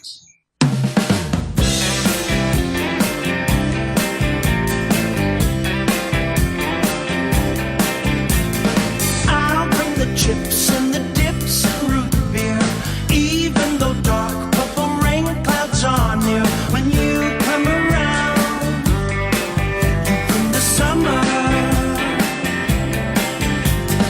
I'll lay the basket and blanket out neat, even though weathermen say there'll be sleet. When you come around, you bring the summer. Sad old snowman freezing in his ring. Summer from your clear blue skies will melt away the winter's gloom. I'll bring the sun cream and beach volleyball, even though there is no sand here at all. When you come around, you bring the summer.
Well, what was that then, Daniel? What? Well, you just made me play. Didn't make you play anything. You did. You said, make sure you play that. I'll be really cross. Well, I don't know. What was that song on the end there? Monkeys. The summer. Oh, was it? Yeah, Monkeys. Good album, that last Monkeys album. Is that the recent one? Well, about a year old, isn't it? Yeah. Yeah, maybe even more than that. Yeah, I had a little listen to that. Great album. One track on it maybe it's not so good, but the rest of them are blinders. Yeah. There's Did you? What? Go on. Yep. Go on. No, you go on. I was going to say. Go on. Did Noel Gallagher write one? With Paul Weller. He did. Yeah, that's right. Yeah, that's a good song, that one they did. I forgot to mention earlier on that we were talking about the Suez Canal Crisis. No. The Plan B podcast. Great podcast, wasn't it? Fantastic. I listened to a few of them because they kind of played afterwards. Who does it? James O'Brien. Really, really good. Yeah, he podcast. does it for Joe. They seem. Well, I always thought they were kind of like a Lad Bible type, sort of Facebook sharing video type, sort of. Is that where it comes from? Well, Joe, I think. Joe? Sorry, Joe is like joe.co.uk. All right. And they were like, I thought again, like I say, like you had those Lad Bible posts, and you had the Sports Bible, and all those different types of companies that seem to be set up. They would share. Sort of viral videos, and then Joe seemed to now have kind of expanded into now doing podcasts. And James O'Brien, he now hosts a weekly podcast. He's a great interviewer, isn't he? He is good. They've had Eric Cantona. Ian Lee was on it. Ian Lee was on it. They've had The Russell Kane one was good. Russell Kane was fantastic. Yeah, I was never that big a fan of him, but listening to that, I always thought, I didn't think that was him. But when I heard the podcast, it all made sense. So, yeah, I liked him a lot. He's very, very, in his stand-up, he's always been quite sort of biographical or autobiographical, whatever you want to call it. Turns out, it's all true. But that Plan B one is fantastic. Inspiring. Plan B talks about, he's from Forest Gate, which is where I was born. Because you made me listen to that. And I was thinking, for some reason, I was thinking Professor Green when I was listening to it. And then suddenly I thought, what the hell am I thinking? It's blooming Plan B. It's a completely different person. He's great in, what's that the Michael Caine film? Yeah, Harry Potter. Harry Potter, no. And the drug scandal. Harry Ramsden. Harry doesn't live here anymore. Harry's just a criminal old man. Oh, come on. Harry. No, you hurry up. Harry Ramsden Fish and Chips. No, Harry Monster. Harry McClary. Harry and the Hendersons. Hurry up, Harry, come on. Harry Carey. Anyway, there's a film about a council estate in, I'm assuming in the East End somewhere, and Michael Caine played And he directed the film as well, didn't he? He directed it, yeah. And no, he directed that. He directed another film. Ill Manners. Is that good? I hadn't seen it. I can't remember if I've seen it or not. I'm going to check that out. Yeah, weekend. I'll check that out. So Plan B, he's an East London boy. He's from Forest Gate. His dad was a punk, wasn't he? His dad was a punk. His dad was in a band called the Warm Jets. Do you know him? I think I saw the Warm Jets live on TFI Friday. I won tickets to go. Well, I got older tickets to go and see TFI Friday, and I'm pretty sure the Warm Jets played on there. Wow. But yeah, so his dad was in them, but his stepdad was obviously a bit of a boy. His stepdad, I think, used to beat him and his mum, and then his mum started going out of a crack addict. So he's lived a life, he's lived through it quite a bit. And what he does now, aside from directing films and making music and being an all-round ultra-talented, super-duper guy, is he goes to kind of like naughty boys schools. I think they called them PRUs. I can't remember what were they called? What was it? Did it stand for? PRU? I can't remember what it stands for. But I did some teaching for those sort of kids. The kids that were taken they were excluded from school, but they weren't taken out of the school system. I think it was a way to sort of politically keep them within the system, but doing something else. So I used to take them fishing, boxing as well. I did my first boxing lessons there, and I loved it, and fishing. And I used to teach them art and gardening, and I could really relate to what he was saying. It was interesting. Well, it's the approach to kids that fall out of the schooling system, and the kids that have a sort of, I don't know, like school ain't right for everyone. It's not, and they have a tendency to I don't know, the special kids, the ones that have got a real talent. Some of them are naughty because they don't click into the algorithm of the way a school teaches. Sitting in a boring classroom, sitting on a chair all day long, and being told to learn in a certain way, and feeling bad about yourself because you're not necessarily academic, and you're not grasping a certain way of being taught. Plus, you've got psychopaths all around you that are going to punch you. Yeah, and it is hugely dog eat dog in those situations. Especially some of the schools, some of the inner city schools are really violent, aren't they? They are, yeah. They've got to be tough to grow up in them places, and that should be what kids have to go through, really. I mean, it shouldn't be what they should have to go through, but it definitely, it creates a certain individual, and it also destroys a certain individual. Absolutely, yeah. You sink or swim, it can be quite a sort of a tough existence. But basically, these kids are being sent to these essentially, for want of a better term, a naughty boys' school or naughty girls' school, and that's where Plan B is kind of jumping in, and he's kind of integrating music and he's paying for the tutor, isn't he, to teach at one of the certain schools, isn't he? Yeah, that's paying right. Yeah, he's more focused on the music side of it, isn't he? He is. There's a music department which he's paid. I think he's paid for a lot of all the equipment and stuff in the music department, and he goes in there and he sets up kind of workshops, and he mentions in there that the kid that's not getting involved, that's sitting in the corner, that's the one he picks out. That's the one he picks out. That's the one he sort of gets him. Come on, what? I can't play music, and then he talks about how she'll show him how to do something on the drums, and they pick it up, and they pick it up really easily, and then all of a sudden they're into it, and they're integrated into the thing, and you know, so many kids that are naughty and misbehaved. There is underlying things. It's not just because they come from a broken home. Sometimes it's, you know, I was never a nasty kid, but I was certainly always up to no good, and I was always kind of a class clown. And a lot of it came from, a bit of it was bravado, but I think some of it was just not trying to be enjoying the moment, really. Yeah. When you're not. And it's amazing that the teachers that I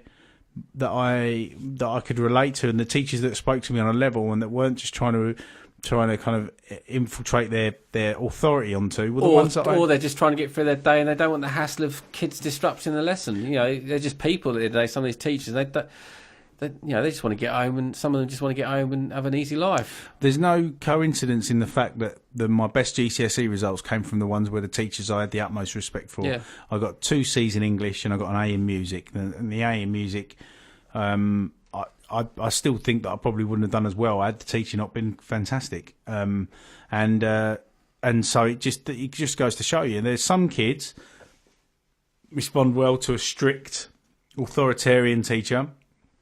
And some kids, we used to have a teacher in our school who never actually taught me in a lesson, but he was called Mr. Bryan, and he was always really well presented, always used to wear a suit, but he would just look at you, and if you did something stupid, or if you misbehaved in the corridor or in the hall or something like that, he would just look at you and go, "What are you doing?" And that was enough. That was enough for you to just go, "Oh, sorry, sir," you know. And you would fall in line. He just radiated respect, or he radiated. There was something that came off of him that you just weren't going to mess with him, and it wasn't because he was being out of order. It was because he was just, you know. So and anyway, he talks a lot about that, and he talks about, you know, approaching kids in a certain way and trying to get them to stop being, you know, to stop going down the wrong path, because there's so many kids. Well, some kids never get a chance to realise they can be good at something. No. They haven't had the time to be mentored, or they haven't had they're not in a position to be where they want to be. So some kids will never get in front of a drum kit that maybe are good at drumming, but it takes that opportunity. Just had a text from Dan Ridley. Harry Brown. That's it. That was it. Yeah, that was the Well film. done, Dan. Thanks, Dan. Cheers, Ridley Diddly Do. Yeah. Yeah, no, that's right, and they, you know, that's why they get left behind, and it's quite easy for you to point the finger and say, "You little rascal." But you can get good at one thing, and then you can realise you can probably get good at anything if you try. It's all about putting time into something, and some kids never get the chance to have time into something they love. Yeah. Some kids don't even know what they love. They're not even getting put in the position where they're near the thing they love, and they don't know they're even going to be good at it. Yeah.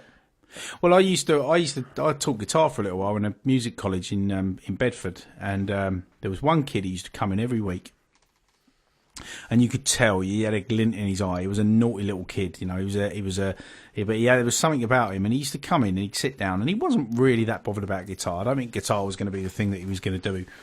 But I think his mum was just trying to kind of get him to do something a little bit different, and he'd come in and he'd sort of sit down and say, "What's up?"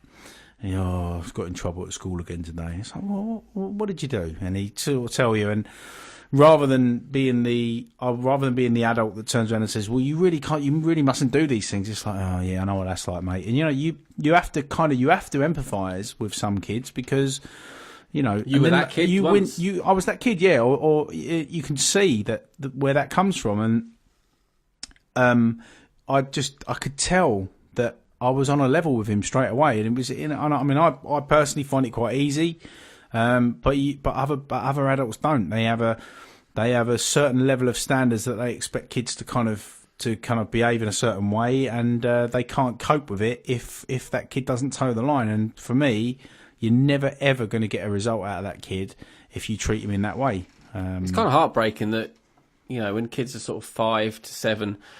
There's a happiness in their lives, and then through the school system, some of the kids just start getting drained away and sort of turn into things that they shouldn't.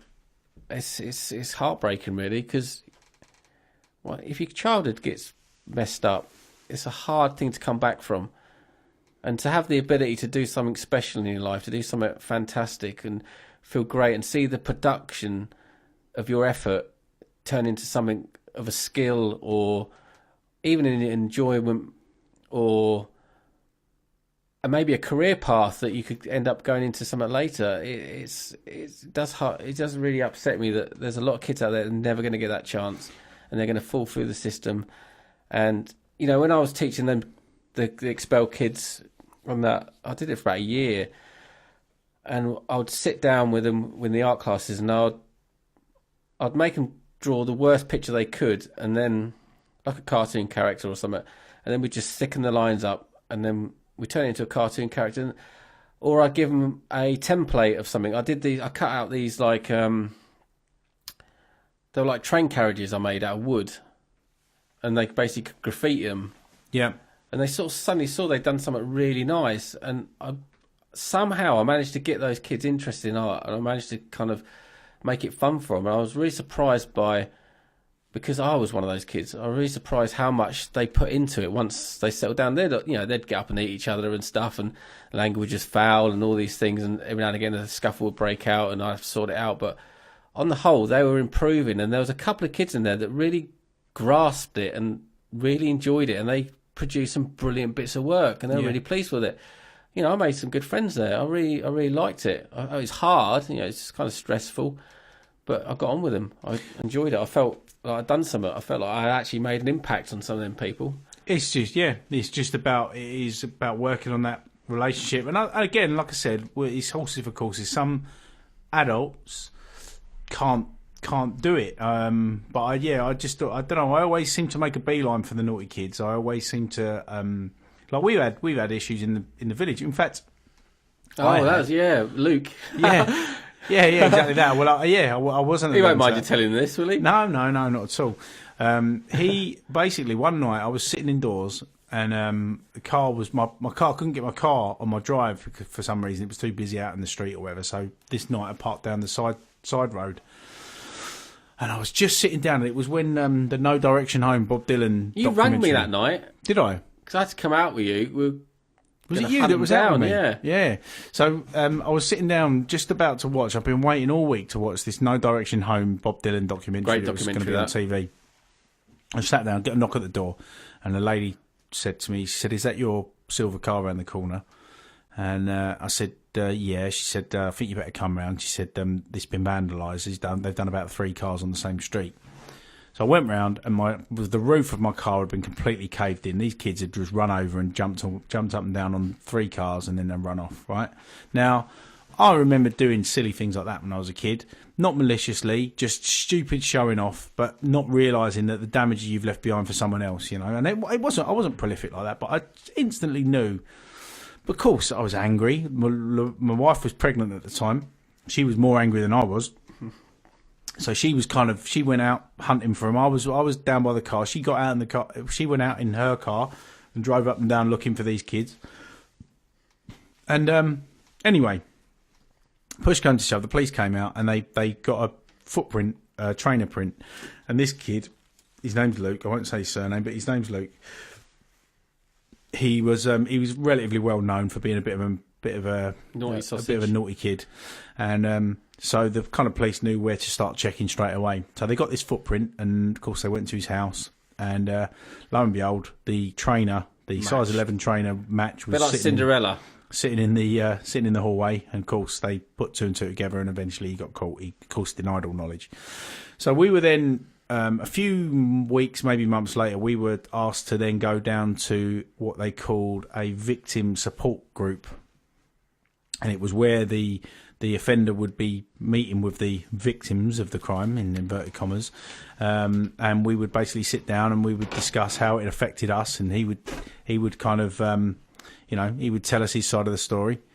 And So we sat there, and it got a bit heated at times. His stepdad was in there, and his stepdad was defending him because, I think Luke, because of his reputation, became a bit of a victim, and in terms of the police were always kind of gunning for him to a degree, rightly so, and on other times I'm sure it wasn't justified.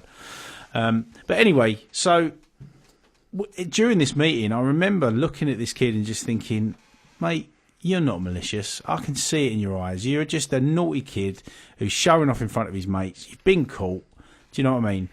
And I'll never forget, as we left the meeting, I looked him in the eye and I said, Luke, you got a choice. You either carry on as you are and you go down the wrong path, or you sort your life out and you just think about what you're doing.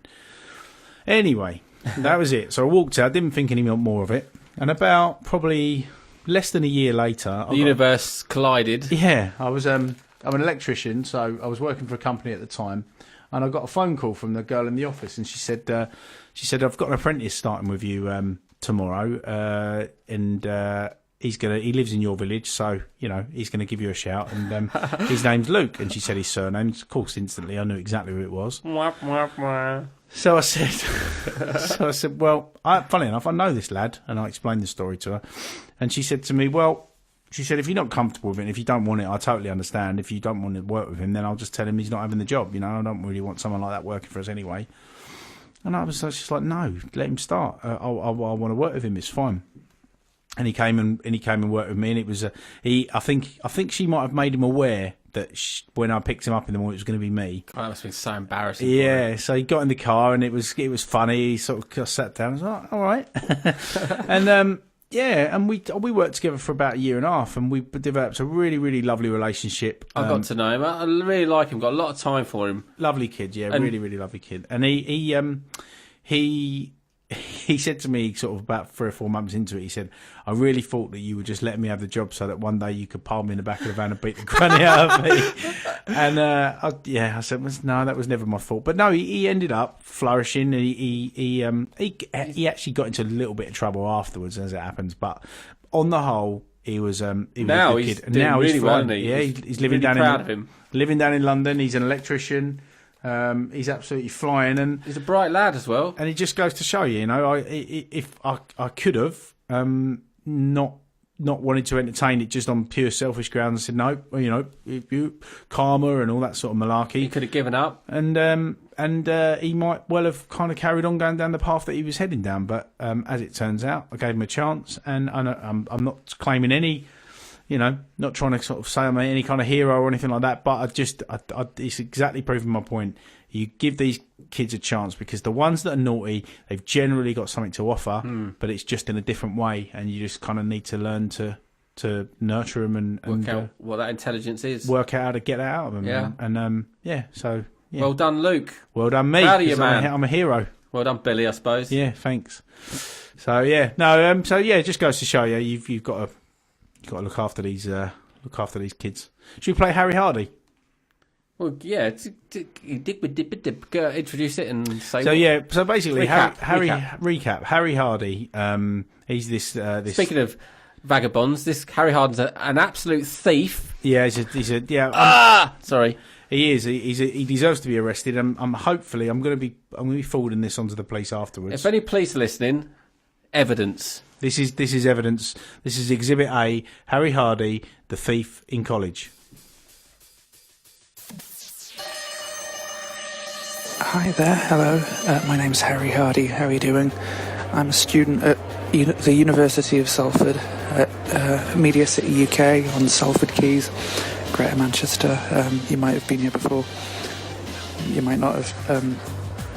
It's where I study every day. I come here every day, and every day they have tables out for delegates for conferences and things like that, because there's a lot of conferences held in this building, and they have like lots of free sandwiches, free cakes, free cups of tea, that sort of thing for the delegates.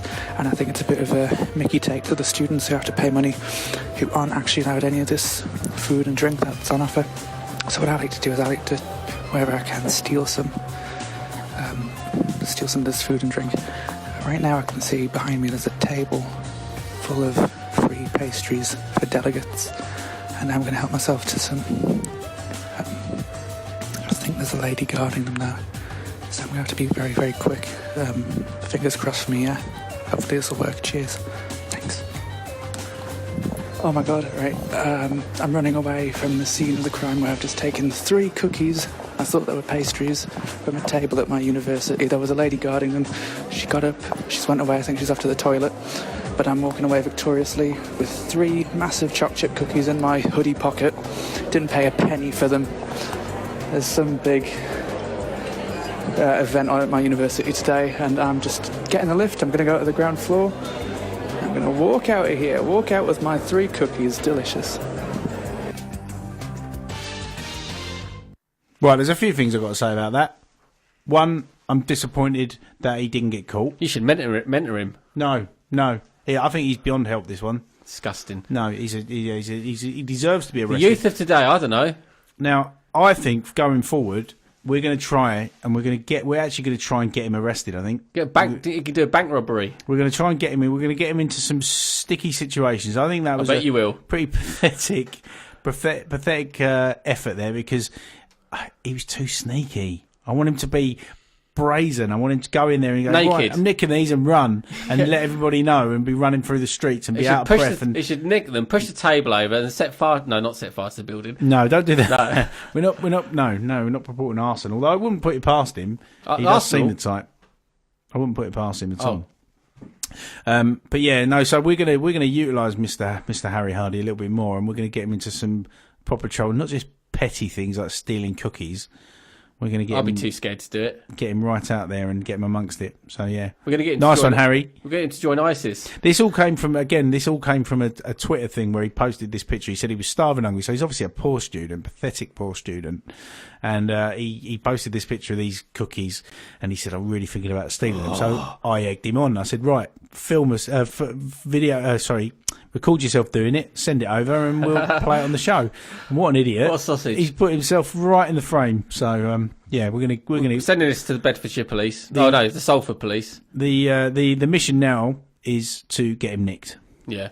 So I reckon we could do that. Yeah. So what are you saying? When? Now. I've got a bit of a headache. Have you? Yeah. What sort of headache? I've got a bit of a migraine. Am I the only one I know? Waging my wars behind my face and above my throat. Shadows will scream that I'm alone.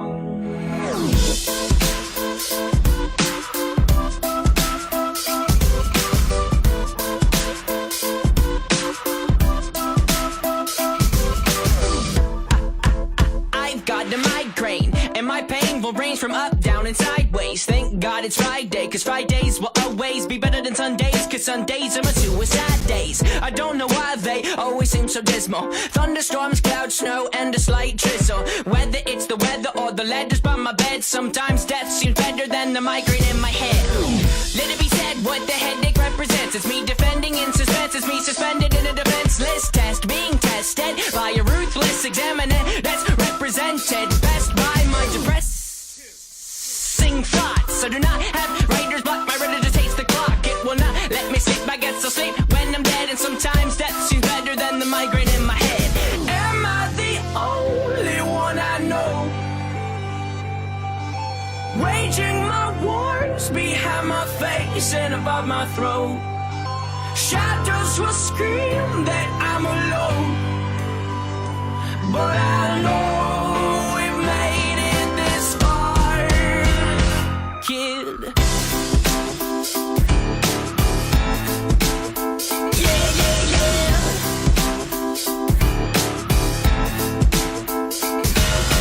I am not as fine as I seem. Pardon me for yelling, I'm telling you, green gardens are not what's growing in my psyche. It's a different me, a difficult to beast, a feasting umber down trees. Freeze frame, please let me paint a mental picture portrait. Something you won't forget, it's all about my forehead and how it is a torque that holds back contents that make Pandora's box contents look non-violent. Behind my eyelids are islands of violence. My mind shipwrecked, this is the only land my mind could find. I did not know it was such a violent island, full of tidal waves, suicidal crazed lions. They're trying to eat me, blood running down the chin. And I know that I can fight or I can let the lion win. I begin to assemble what weapons I can find, cause sometimes to stay alive you gotta kill your mind. Am I the only one I know? Waging my wars behind my face and above my throat.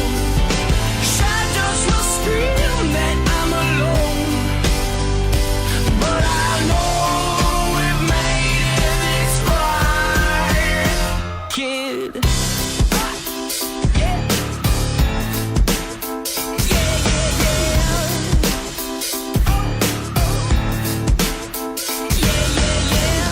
will say that we should take a day to break away from all the pain our brain has made. The game is not played alone. And I will say that we should take a moment and hold it and keep it frozen and know that life has a hopeful undertone. And I will say that we should take a day to break away from all the pain our brain has made. The game is not played alone. And I will say that we should take a moment and hold it and keep it frozen and know that life has a hopeful undertone. Am I the only one I know? Waging my wars behind my face and above my throne.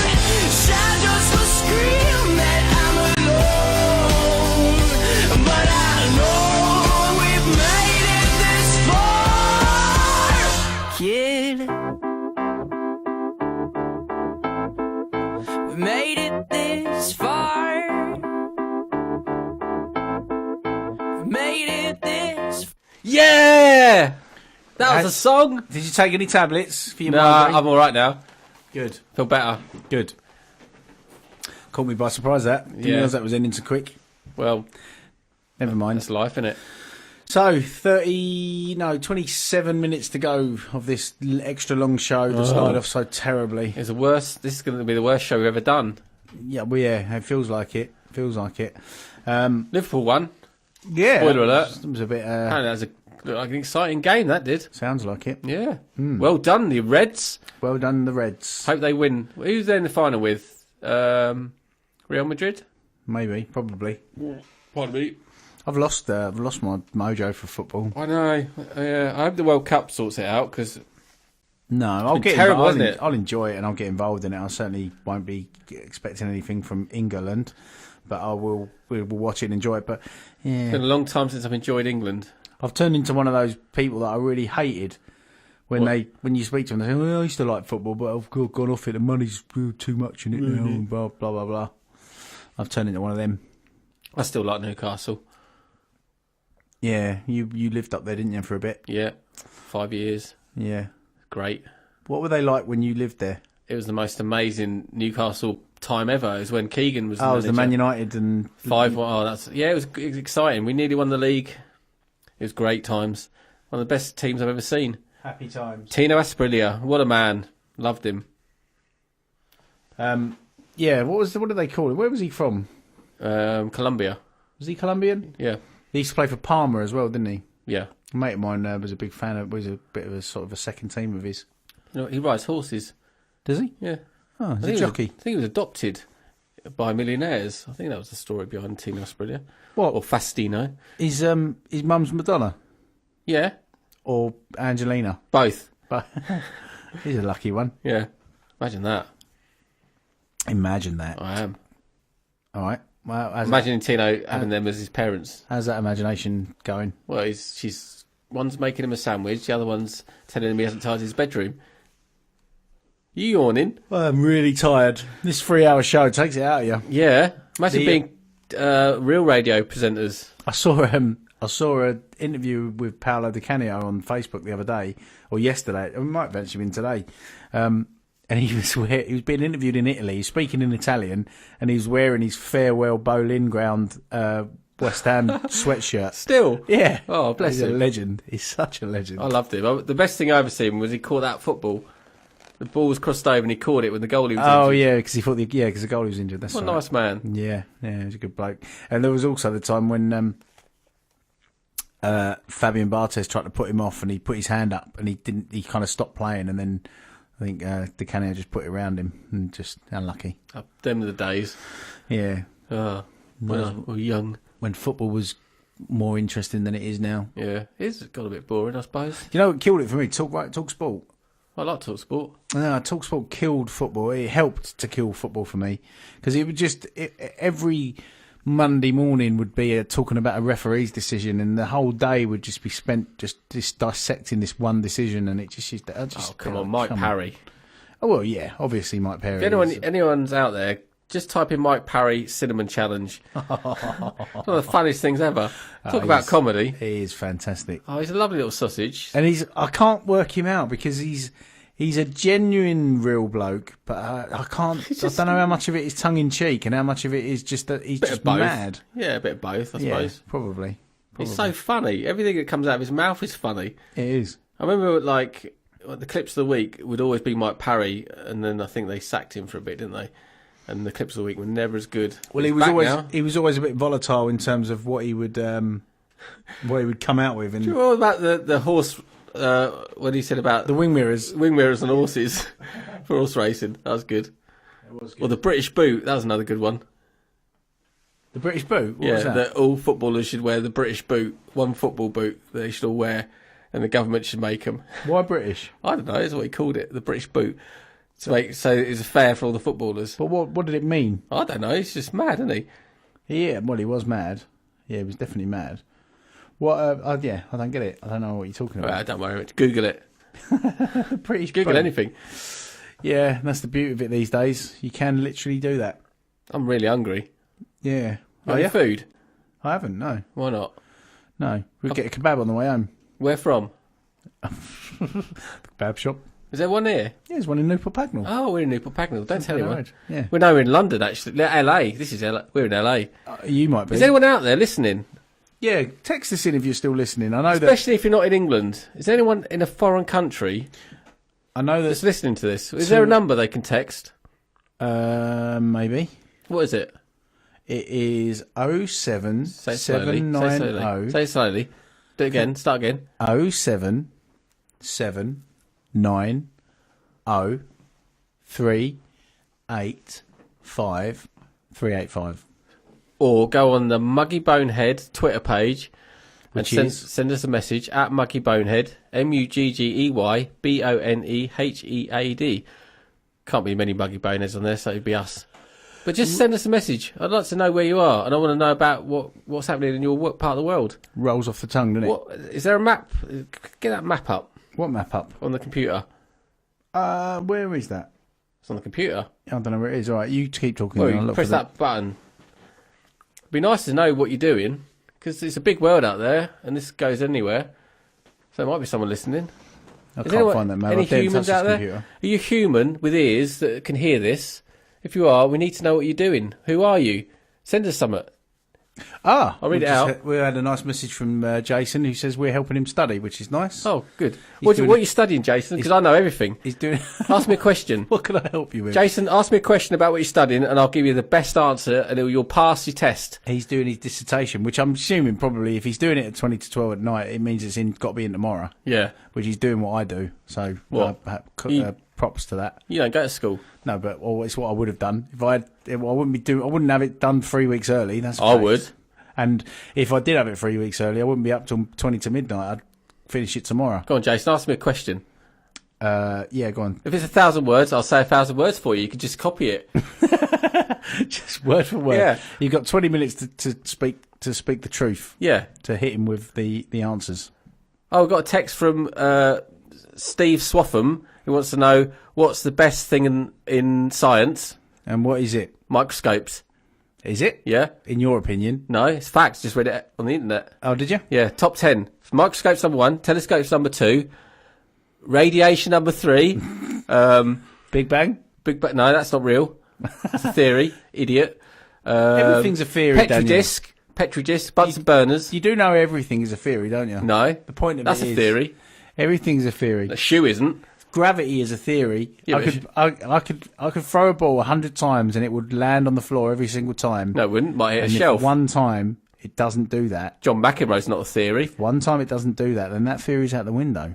So like tennis ball? You would consider gravity to be fact, but it only takes one time for that phenomena to be broken. No gravity in my dreams. dreams. Theory. Oh, we could play gravity now, couldn't we? No, we played it once already. Let's go back in time. I think we spoke all over it when the mics were up. Did I ever tell you how annoyed I am by time travel?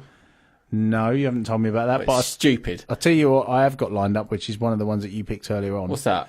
It's a song by a band that were quite famous in the 70s. Ooh. Is it what this? It's this. I like this.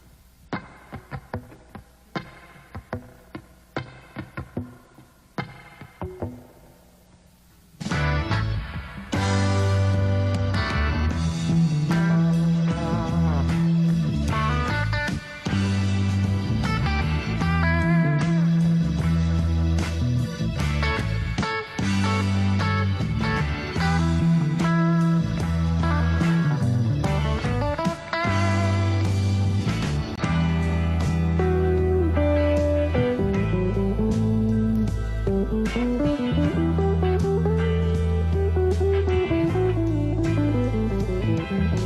you smile at me, I will understand.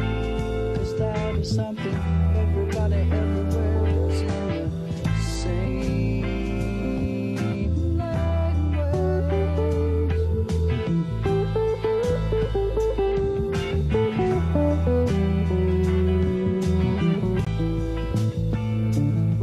I can see by your coat, my friend, you're from the other side. There's just one thing I got to know. Can you tell me, please? One.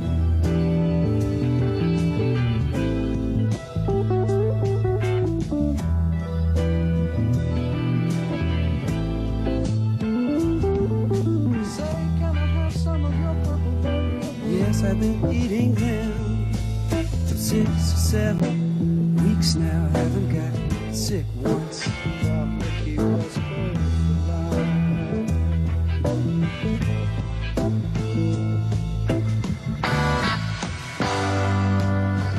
Wooden ships on the water, very free and easy. Easy, you know the way it's supposed to be. Silver on the shoreline, let us be. Talking about very free and easy.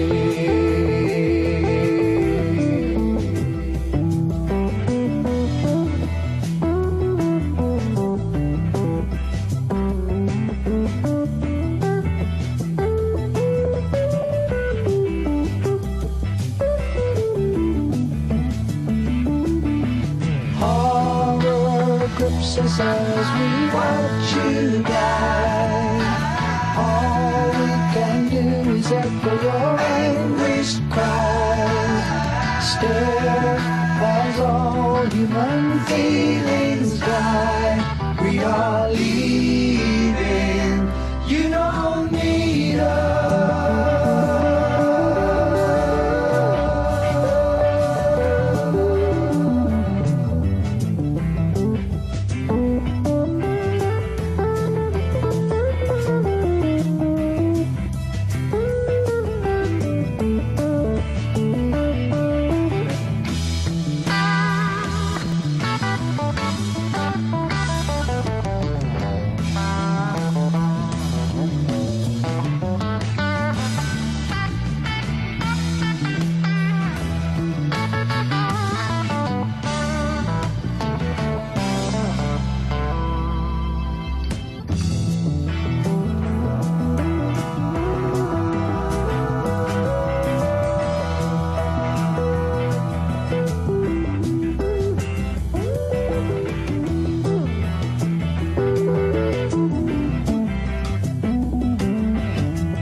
Take a sister and by the hand, lead her away from this foreign land, far away, where we might laugh again. We are leaving, you don't need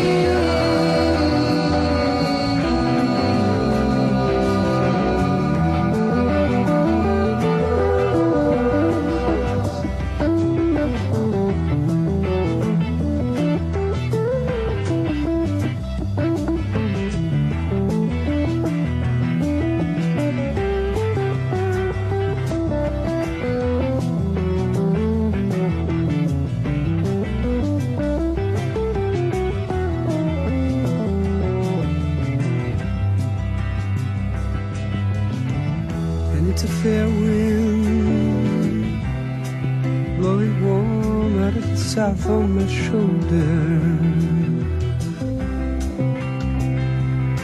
Guess I'll set a course and go.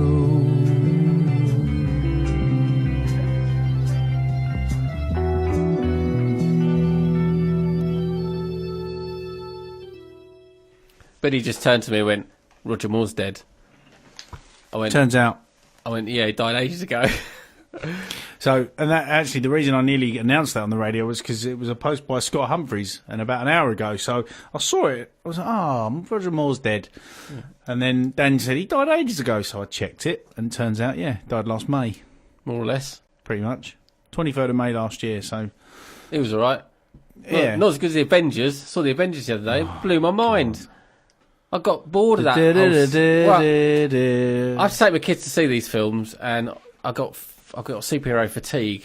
But my God, the last Avengers film is absolutely brilliant.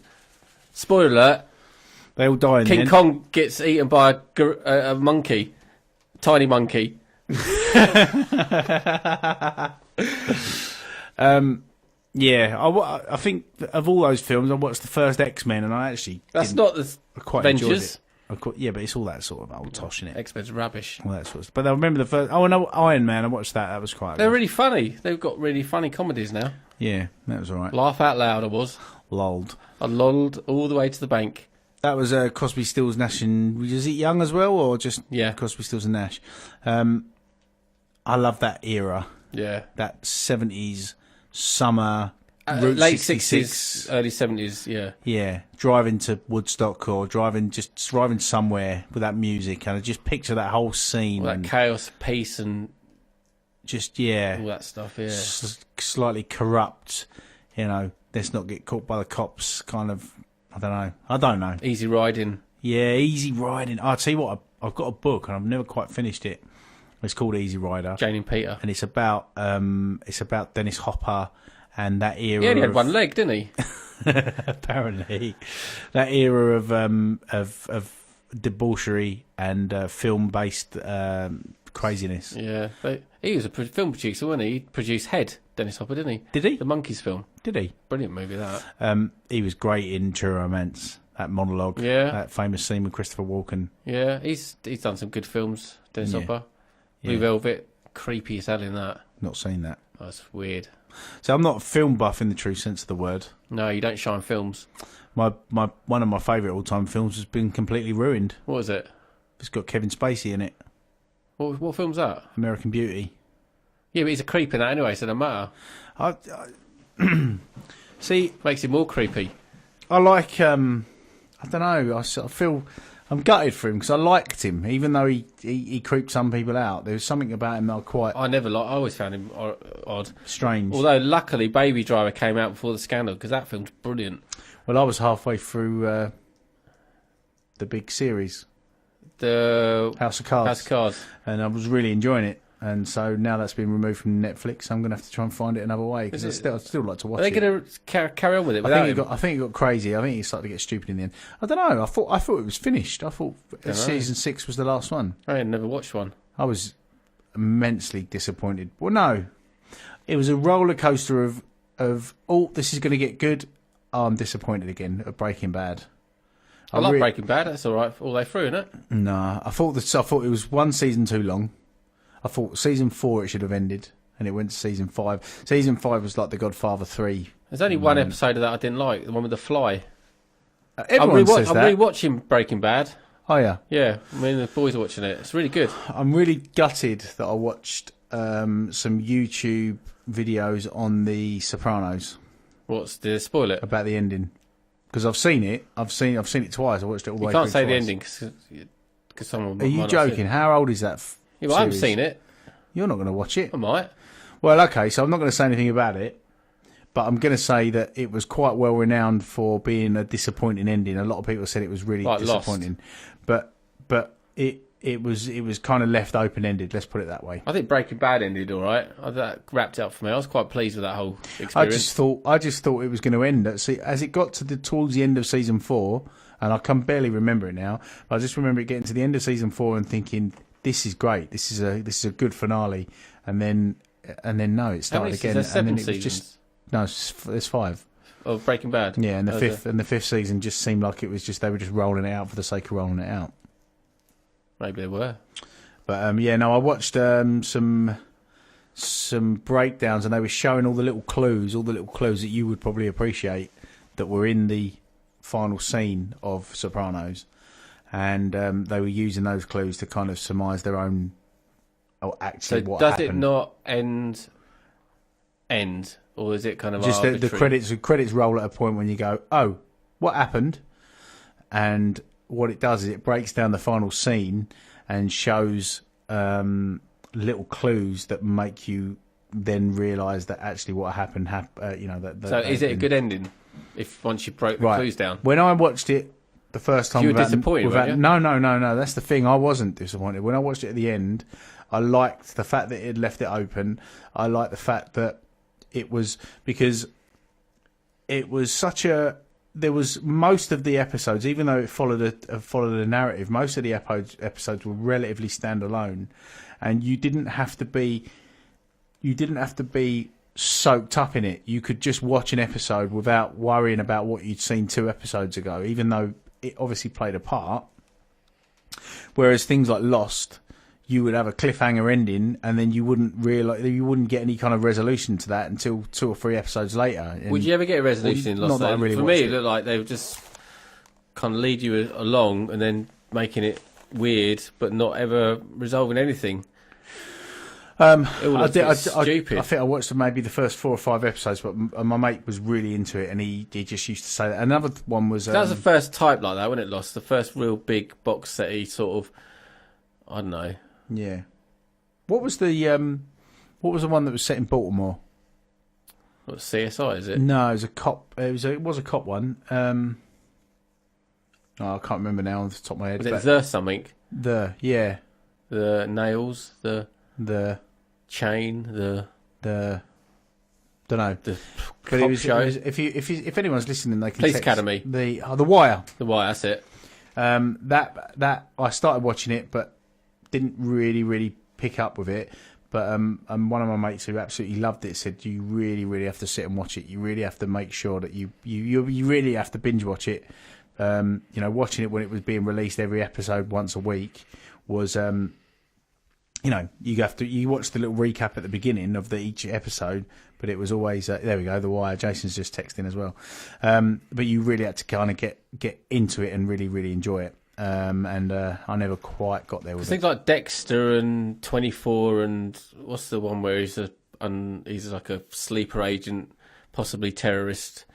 They always seem like they're never going to end. They're never going to have an ending. No.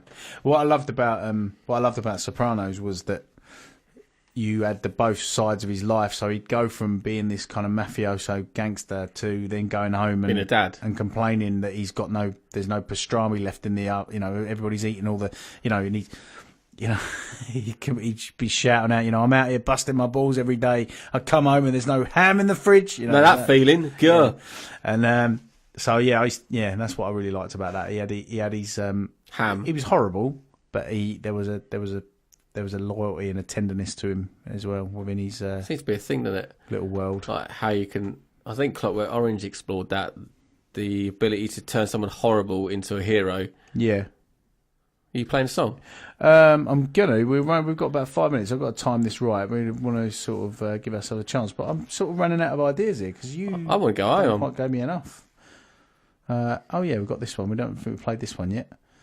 And that is perfect timing. All right, we're going to play this song out, and then we'll say our goodbyes and our love yous just after that. And it's been a very strange show. It's been isn't it? A bit weird. It's been hard. It's been discombobulating. Discombobulating. You like that word, don't you? No.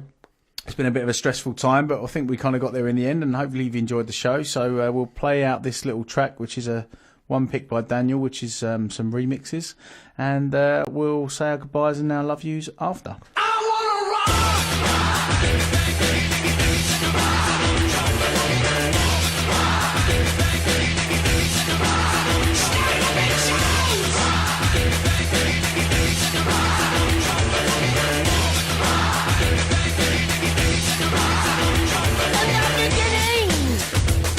Black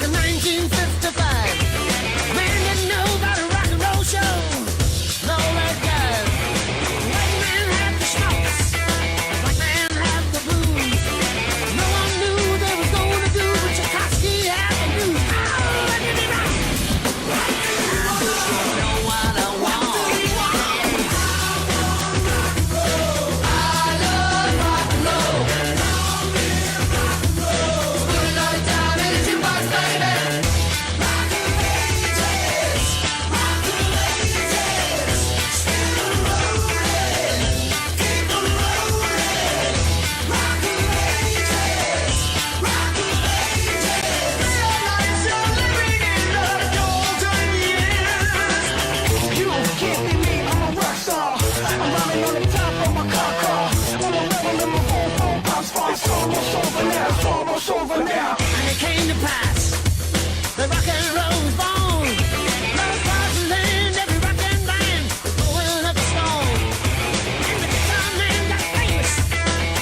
the storm. Into this house we're born. Into this world we're thrown. Like a dog without a bone, an actor out on loan, riders on the storm. And the music was good and the music was loud.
Yo, bro. Okay, so we've slightly gone over time here, so time to go now. Time for us to go home. So Up yours. again, you can follow us on Twitter on Muggey Bonehead, MuggeyBonehead. You can follow us on the Muggey Bonehead Radio Show, which is the same spelling, which is on Facebook, and obviously we will get the Mixcloud link out as soon as we can. So, And if you've got anything you can send us that's funny, interesting, something you want us to look at, to talk about, just send it in and we'll help. or yeah, if you're a singer or a songwriter or anything like that, and you've got something good and we like it, we'll play it. Got any problems? So peace out. We love you and all the best. Goodbye. Good night.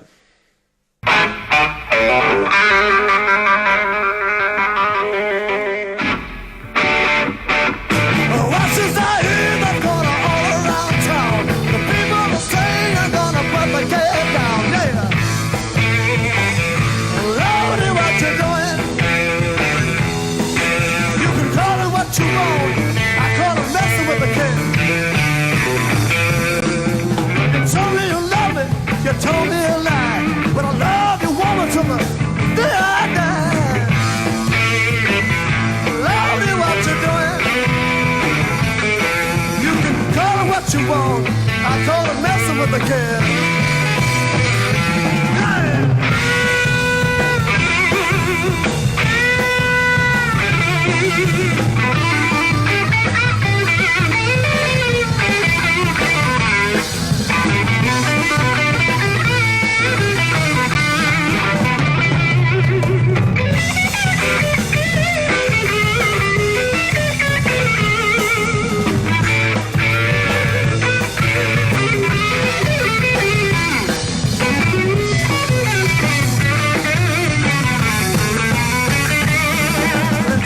It's going all around town.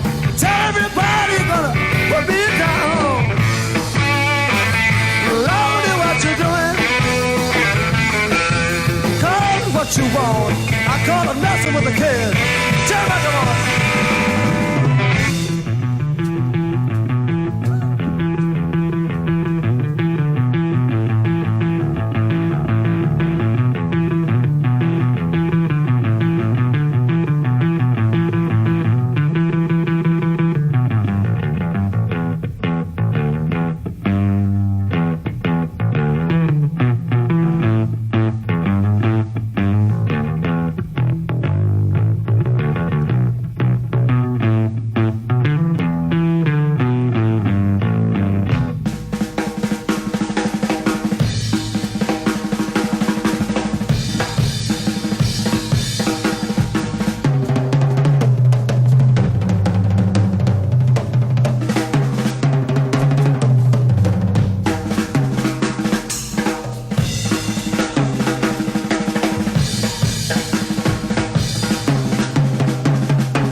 till the day I die.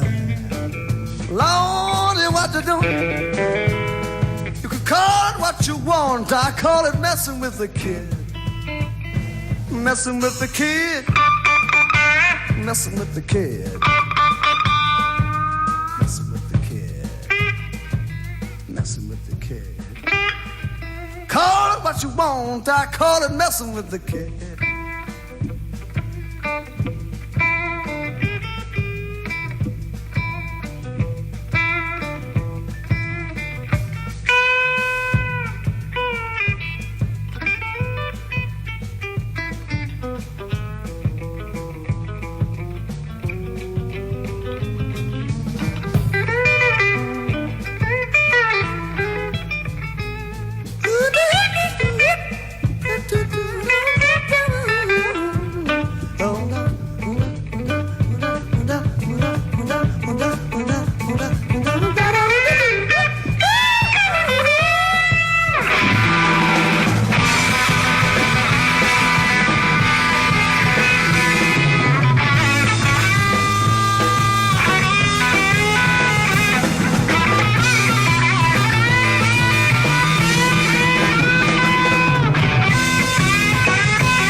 Muggey Bonehead, Muggey Bonehead.